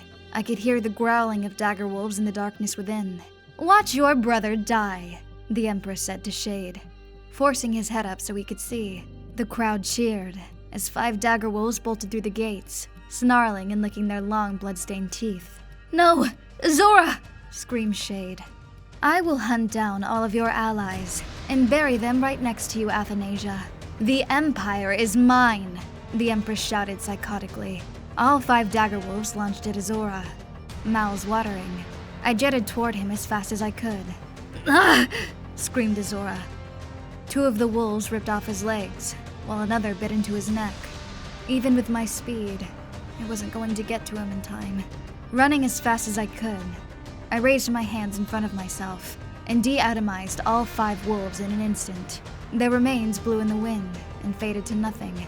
My body illuminated red as I flew toward what was left of Azora. His body was all but gone. What was left was still tied to the post. I de-atomized the chains from his body and held him in my arms. The blood dripping from his body soaked my hands. The life in his eyes grew pale. Azora gazed at me and smiled before turning to ash. Watching him die like that sent a fuel of murderous anger through my blood. The once extraordinary warrior known as Commander Red dies a bather at the claws of dagger wolves. Quite the fitting end, don't you think? It's a shame he didn't have the chance to tell you how all of his would-be recruits for the Elite Red Detachment perished at the hands of Sumanians before he died, taunted the Empress. Apep grew in size, laughing at her comments. There was no time for tears, no time for sorrow. The only thing I wanted at that moment was to cause her violent death. I flew up to the balcony and met her eye to eye. The crowd ceased their howling cheers upon seeing my abilities. The Empress, for a moment, stood there shocked, before putting a UV dagger to Shade's throat. "Seems like Magnus gave you more power than I was led to believe," she said. I turned my palms up and formed balls of electric red energy in each of my hands. "This power doesn't come from my uncle. This is the power of the gods," I exclaimed. She put the dagger closer to Shade's neck and flashed her fangs. "One move and your lover is ash," she threatened. A legion of guards, both vampire and Sumanian, surrounded her with handheld UV cannons. Each one pointed directly at me. "Shoot her! Show me your love by killing this parasite!" she shouted. With a simple wave of my hand, all the guards and their weapons exploded into a mound of particles. The Empress stared at me, terrified. "You think that explosion was some natural occurrence?" I asked. "What are you? What have you become?" she stuttered. "This is the power endowed on me by the gods. And you, Ophelia Sanyo, will suffer 1,000 deaths before you meet your end," I said, with an exhilarating passion. "Gods? What gods?" She pressed the dagger against Shade's throat, burning the side of his neck. "Your gods," hissed Apep. The Empress dropped the dagger and turned around, horrified. It was then she could see him. The beast had revealed himself to her. But for what purpose? "Your final test begins now," said Apep. My aunt's body was soon engulfed in green mist and light. "What the fuck are you doing? Her death belongs to me!" I screamed at the beast. "As it will be," Apep responded. The Empress's hair changed from purple to green, matching her eyes. It was then I realized what was happening. My final test. He was gifting her gifts and powers equal to my own. "Ah!" screamed the Empress. I could feel the dark energy of chaos Apep was infusing in her. A part of me welcomed it, as the warrior in my blood begged for the challenge. This would make my victory and her death all the sweeter. The Sumanians trampled over one another in terror, trying to escape the arena upon seeing Apep in all of his horrifying wonder. The Chaos Dimension," shuddered Shade. I descended to the balcony and released him from his bondage. It pained me to see him broken and undone, but I had to put my feelings aside. I had to get him to safety. "My love, you have to get out of here. Run as far away from here as you possibly can," I said in haste. "What the hell's happening, Athanasia? What the fuck is that thing?" he exclaimed. "Babe, listen. There's no time to explain. You have to get out of here now," I commanded. I feel it. The power, shouted the Empress. Time was running out. I had to get him away from this place. "Shade, get the hell out of here, damn it! Go!" I screamed, pushing him high into the air and far away from the arena. All of Vampyre shook. Our bright red sun expelled wave after wave of blinding solar flares on Necropolia and Karathra. Both planets were soon aflame. I'd never thought I'd live to see the destruction of our worlds. This was more than Apep. Something else was happening. The Seraph was right. This was the end. I have ascended. The gods have chosen me, the Empress said, with an echo through space and time. What have you done? I exclaimed at Apep. The snake hissed with a glint of a smile. Your powers are advanced, Vampyre. Do you want your final confrontation to be quick and one-sided? He asked. No, but listen to me, Xathanya. You are the Vampyre. The Seraph's essence was bestowed upon you. And not only that, the Seraph's light and goodness. You must purge this light from your existence and embrace the darkness. You must become what you were before. Hunger, thirst, and death. All that is required to control the dark matter and help create the 10 minor universes, he said. My fangs fully extended. I don't fucking care about some damn 10 minor multiverse. I only care about my universe, my loved ones, my worlds, I screamed. I am the Lord of Chaos. I only know what I must do as instructed by the Seraph and the Omni. Had you taken my hand, you would have been spared this fate. But now, you must fight. You must endure. You must watch your universe end. If you wish to salvage the things you hold dear, then converse with the Seraph. I, however, have completed my purpose here. Until we meet again, Vampyre, Apep hissed, and faded away in a cloud of green fog. The Empress emerged from the mist that consumed Apep. Green and blue lightning flashed all around her. What powers had that serpent given this hateful bitch? Death. Death. Death to all those who refuse to kneel before me. Her voice echoed throughout the arena. What Sumanians were left in the stands gazed at her in terror. Enlightenment becomes me. All is revealed to me now. I was meant to rule over the multiverse as a goddess, the Empress proclaimed. You know nothing of the gods, I countered. My hair, as well as my want for vengeance, inflamed in red light. I know what beast that was. The Lord of Chaos has endowed me with unfathomable powers in addition to knowledge. I saw through him what happened to you out there in space. I knew you wouldn't have been able to survive the battle on your own. What I can't see, however, is what entity or god saved your life. But that little detail isn't something I need to worry about. After I'm done with you, I'll stand by my god Apep and conquer all who challenge our power, she roared. Is that the reason you believe he gave you this power? If so, then you're a bigger fool than I thought. Your ambition is blinding you to your own destruction, I said. Her hair gave off an illuminating aura of green and purple. I saw in her the power of her own gifts, combined with that of Apep.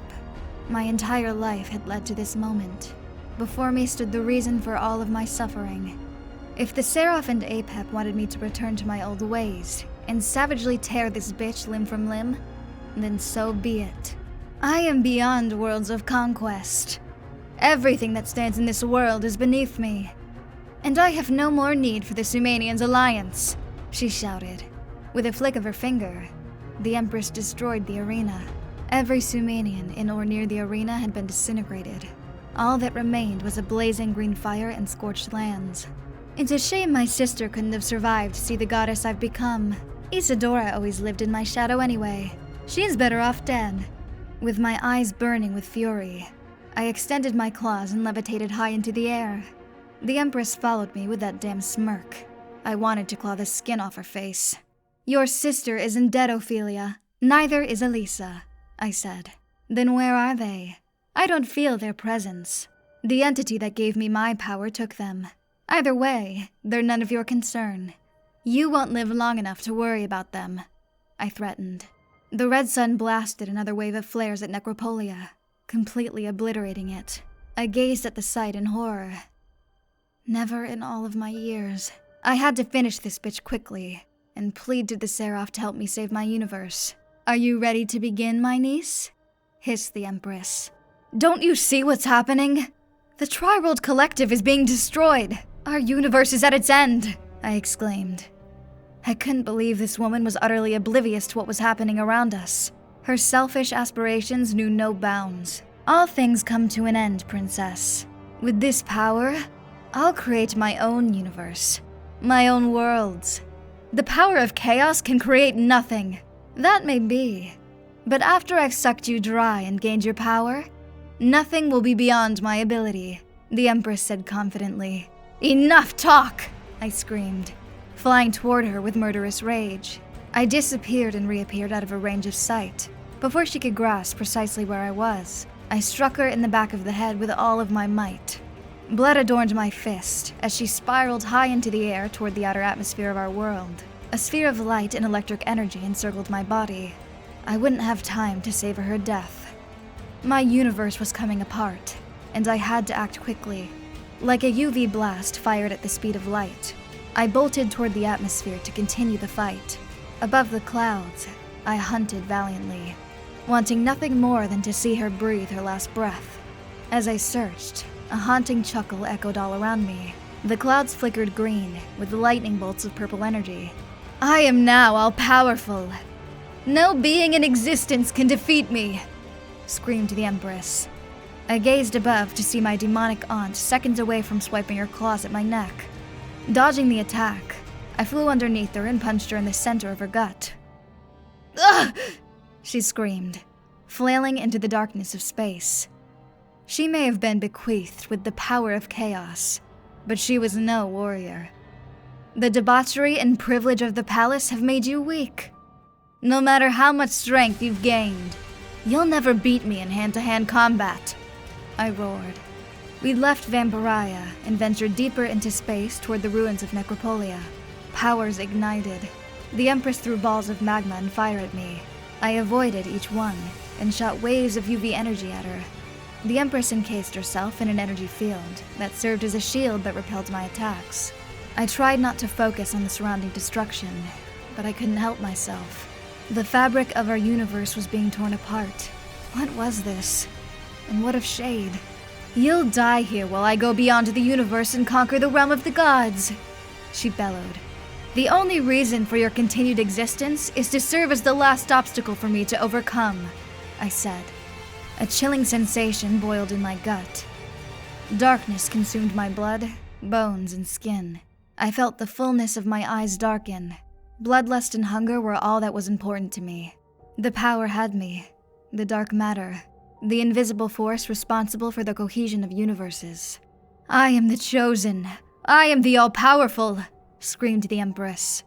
With her claws extended, she soared toward me in an attempt to grab hold of my neck. I caught her by the wrist as Apep's energy and mine exploded between us the moment we touched. It was then I understood. Apep wasn't a god. He was a necessary evil, sent to bring out the powers I would need to join the Seraph as an equal. As the dark matter developed and made its way through my system, a moment of clarity soothed my mind. The end of my universe was inevitable. Apep was right. I had to shed the past to ensure other realities could be born. My universe had existed for over 500 billion years. The fate of the vampire was inescapable. Let me go! The Empress shrieked in pain. She blasted me repeatedly in the face with fire and electric bolts of energy, to no avail. I remained unharmed, as each attack disintegrated before it could touch my skin. I released her, and she flew back about 10 feet, holding her wrist. You won't win this. You won't, she shouted. Green energy appeared above her, as she slapped her hands together with thunderous force. She was opening some sort of portal.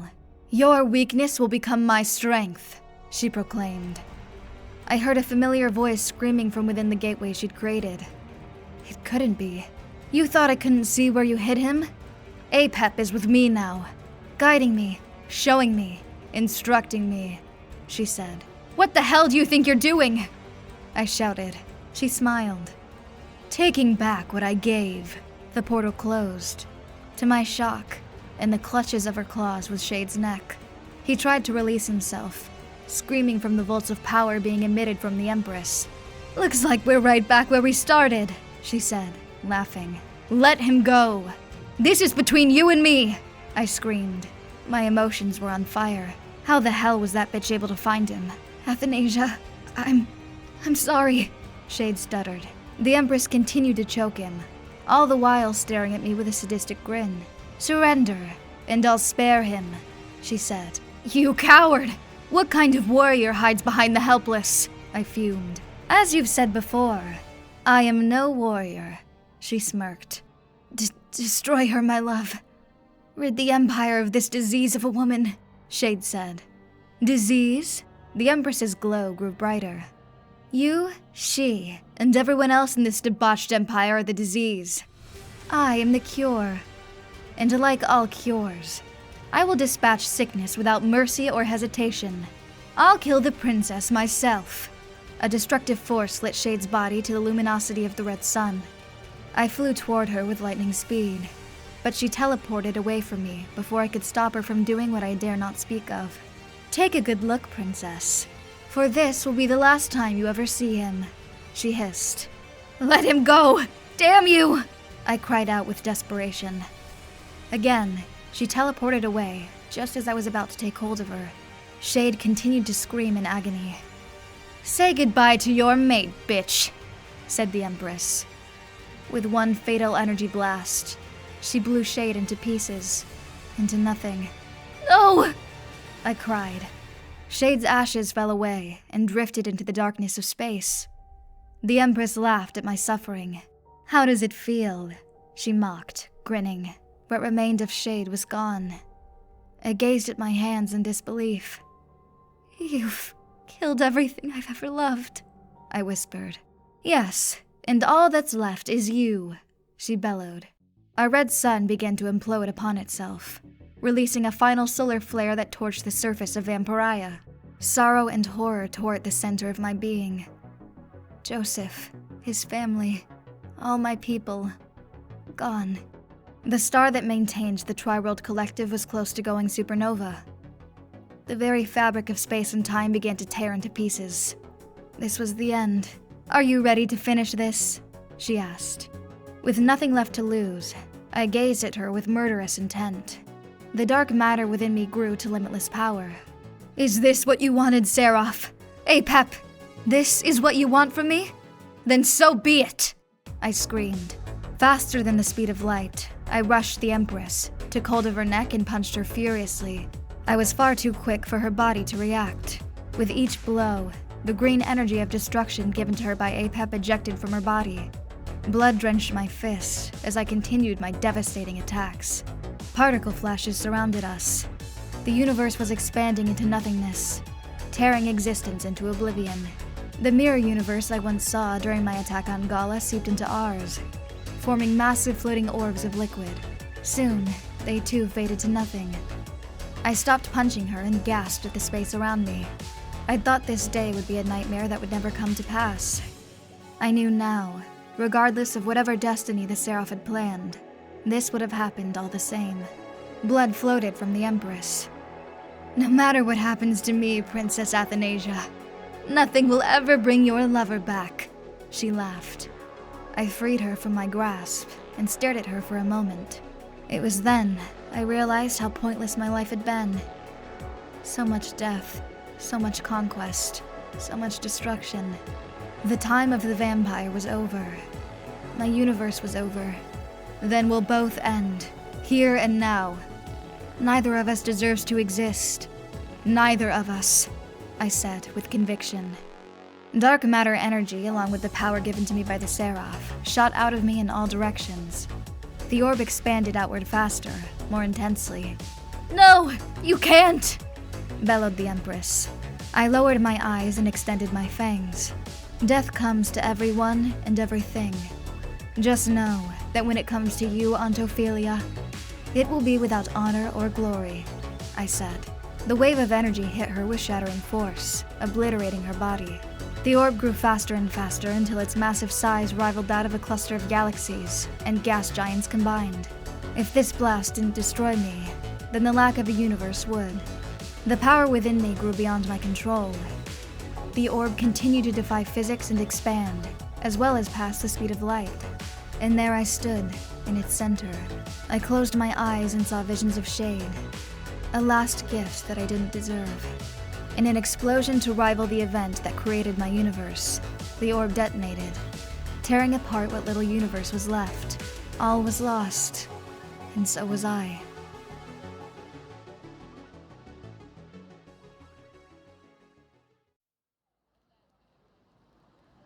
Raison D'être. Where am I? My eyes were weary, and my vision was blurred. From what I could tell, I was surrounded by light. The comfort of weightlessness gave me peace. Someone or something was carrying me. I rubbed my eyes and tried to focus. The atmospheric serenity of the air filled my lungs with each breath I took. And the Seraph placed the vampire at the feet of our Creator, and she was filled with light, forgiven for all past wrongs, set forth with the power to assist in the creation of worlds. And at this moment in space and time, all was well. The vampire realized her raison d'être, and the beginning of life was foretold to all those who would embrace the will of the Omni, said a mystic being. The voice was so close I could almost sense it in my mind. My eyes finally came into focus, and I looked up. Hundreds, maybe even thousands of seraphs were flying in the cloudy white sky above me. The being carrying me in his arms was none other than Apep. "Bring the vampire to me," said the same mystic voice, only this time much closer. "The Omni takes on many forms. She will only appear to you as you wish her to be. No mind or being can comprehend the true form of the mother of all things," said Apep. He laid me on a soft, colorless cloud that floated me high into the sky. The seraphs scattered, making way for something I had yet to lay eyes upon. The cloud stopped, bringing me to an open sky of emptiness. All the clouds, including the one I was resting on, vanished. Where am I? Where's the seraph?" I said, floating aimlessly. A blinding light emerged from above and descended toward me. "Fear not, my child. No harm will come to you here," a voice said from within the light. It was the same voice as before. I must have died. And this was paradise? But why? After everything I'd done, I didn't deserve paradise. You, as with all living beings, are one of my children. I am that from which all realities have been derived. I am called the Creator, the Abundant Figure, the Supreme One, ruler of all multiverses, reality itself. I am singular, distant particle, mother of all things, most highest designer, the one and true architect, multiversal monad. I am the Omni. Her voice echoed through the entire realm I found myself in. The very sound of her voice brought tears to my eyes. I wanted to be near her, to be one with her. I loved her. And you are to be my vampire. The creation of the 10 minor universes has already begun. So, the Seraph told the truth after all? I stuttered. The light around her body soon diminished. I could see her more clearly now. Yes, my child. Your life is a cultivation of what's to come. I give you this choice now. Do you wish to stand with the Seraph and bring forth the creation of the 10 minor universes, and ultimately, the human and countless other species? Or do you wish to remain here, in my universe, where you will exist in paradise for as long as you wish? She said. I raised my head and focused my eyes on the entity. Serenity filled my blood, in the face of her absolute beauty. Shining gold hair, pure olive skin, and glowing hazel eyes. I wanted to drop to my knees and worship the bounty of her splendor. She towered over me in height, which had to be at least 10 feet. What will your choice be, my child? I ran my hands through my hair. Do you have any idea the things I've done? I don't deserve either choice. What I deserve is an eternity of torment, I said. Do you believe that you alone have final judgment of your spirit? Are you the entity that passes judgment upon all souls? Or is it the most highest designer who controls the beginning and end of all realities? The number of lives you took will be minuscule compared to the lives you'll help create. Your life, as well as all those deaths by your hand, was necessary to prepare you for your place in the rule of 3. The Seraph and the human are all children of the one and true architect. If you choose to stay here, then there will be no 10 minor universes, and all the people you sent to the afterlife will have died for nothing.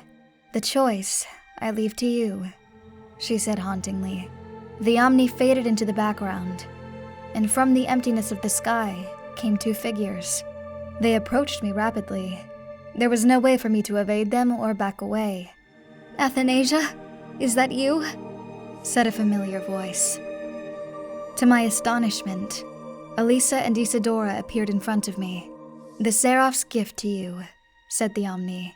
Elisa leaped into my arms, crying tears of joy. "I can't believe you're here," she said. "How did you get here?" I asked, eyes wide. "We were on Vampyre floating in the sky, when suddenly we were here," Elisa exclaimed.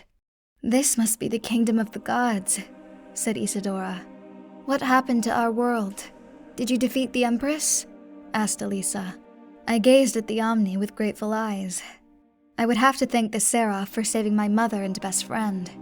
However, I didn't have the heart to tell them what happened to Vampyre. I was sure they'd find out on their own soon enough. I stared at them both and sighed. "Your answers will come in due time. For now, please enjoy everything this place has to offer. We're all blessed to have been accepted into this realm," I said. The Omni waved her magnificent hand over us. We found ourselves in a field of white grass, with beautiful pink bushes and trees. I'd never seen anything like it. Elisa and my mother blew away into mist. The essence of them glided into the sky, until I could see them no more. "What happened to them?" I exclaimed. "Nirvana. They will reside in the Omni's universe. You can see them anytime you wish. Now, however, there is a choice to be made," said the Seraph, who appeared before me out of a flash of golden light. The Omni looked on us, smiling. Her presence gave me euphoric chills. "Will you help me create the 10 minor multiverse?" asked the Seraph. I gazed down at my feet. With as much death as I caused in my lifetime, how could someone like me help in the creation of new life? I asked. "Look into yourself." The Seraph reached into my bosom, beyond the surface, and wrapped his glowing hand around my cold heart. My heart, it was beating. I couldn't believe it. Vampires' hearts were stagnant, only serving as a filter for our blood. The feeling was exhilarating. "Are you willing to help me create the human?" "I can't do this without you," said the Seraph. May I ask?" I stuttered. "Shade. You were going to ask about Shade," said the Omni in a soothing voice. My heart beat faster. The sensation sent rushes of blood through my body. The very mention of his name made the motions of my heart quicken. Is he here?" I asked. My eyes were tearing up. "He's on Azraphelic, my homeworld. He didn't believe he was worthy to transcend into the Omni universe. Therefore, I placed his soul in my world. He waits for you there," said the Seraph. I breathed a sigh of relief. Joy filled my heart. Yet, I couldn't help but think how unworthy I was to have the love of my life saved, when I'd taken so many people from theirs. "What is your decision, Vampyre? The birth of those realities is already underway," said the Omni. The Seraph stared me in my eyes. I realized that this was my chance at redemption, and until I'd made up for those lives destroyed by my hand, Shade and I would remain apart. I'd have to earn the privilege of happiness. We'd have all of eternity to make up for our sins. I approached the Omni and knelt before her. "Yes, I'm ready. I hand myself over to you in servitude," I said. The Omni giggled and ran her gentle hand through my hair. It filled me with peace. "This isn't servitude, Vampyre. This is a privilege. You're not serving me, my child. You're serving yourselves.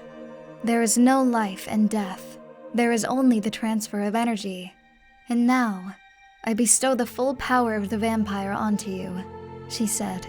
In a blaze of prodigious light, my body was deatomized. Every particle of me had been fused with a glorious power I'd never known could exist. "I give unto you infinite knowledge of your new universe and the worlds you will help create. Let it be so that you harness the power of the Vampyre to control the dark matter. As my particles hovered above and shifted between the planes of existence, I was thrown from one reality to the next. So many species, so many universes. It was all so endless. You can do anything you wish to do. Be anything you wish to be. All creation guided by my hand will see you through the rule of 3, the Omni said enchantingly. My perception warped for a moment, and I found myself back where I'd started, kneeling on the soft, fresh white grass. I was panting and sweating profusely. What had just happened to me? As with all beings under my power, I, the ruler of all multiverses, grant you power matching that of the Seraph. Go, my child. Go and create worlds, she said. The Seraph placed his hand on my shoulder, and I shivered at his touch. I'd never thought such power existed, let alone would be given to me. Are you ready to begin? Asked the Seraph. I stood and stared at my glowing red hands. The invigoration and overwhelming senses I developed threw my soul into tranquility. This was what I was meant to be. I knew what I had to do. The Omni grew in size to that of a massive mountain and smiled at both of us. I bowed before her. The Seraph fluttered his bright golden wings and nodded at the Omni. Let's go, my friend, I said to the Seraph. You guide the way, he said, smiling. I raised my hands above my head and clapped them together. In a beam of red and gold light, we were transported to a place before space and time existed. In the center of that void was a particle barely visible even to me. I've infused this point of existence with all of the materials needed to create the 10 minor universes. All it needs now is the dark matter. Channel your power and instill this particle with your existence. Do that, and the 10 universes will be born in a big bang, said the Seraph. I enveloped my hands around the particle and closed my eyes. The energy rushed through my body and centered in my palms. Your people will continue to live through you, Vampyre. All your culture, languages, and ethos will be cultivated throughout the universes we helped to give birth to this day, whispered the Seraph. In a massive explosion, unlike anything I'd ever encountered, the particle expanded to the size of a galaxy in less than a millisecond. I was in awe. And thus, the 10 minor multiverse is born, proclaimed the Seraph. We both gazed at the expansion in wonderment. It was a fantastic sight, and an even greater experience. I knew, as did the Seraph, that it would be billions of years before the Urs within each universe would form. In that time, we'd step back and allow this multiverse to form on its own. The Seraph and I would go forth and create the planet that would give birth to the human, outside of the 10-mirror multiverse. And Shade, my love, would be there when I was ready to embrace him once again. For now, I would stand by the Seraph's side until the rule of 3 was complete. That I'd promised myself. For I had all the time in the cosmos. I love you, Shade. I'll be there when the time is right, when my soul is pure. Until then, the construction of the first Earth awaits.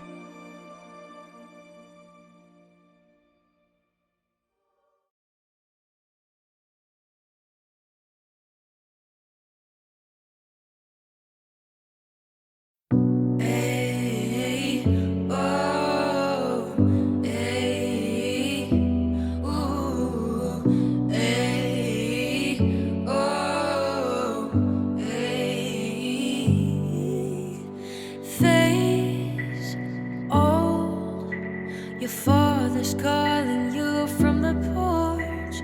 Name, so make the call. Gray, gold, your face will never be the same. Flame, bold, you'll steal the sun. When the only weapon is your name, and they won't count if you don't aim. Good intentions hold us back. You should stand down. Hey, oh, hey, ooh, hey, oh, hey, oh.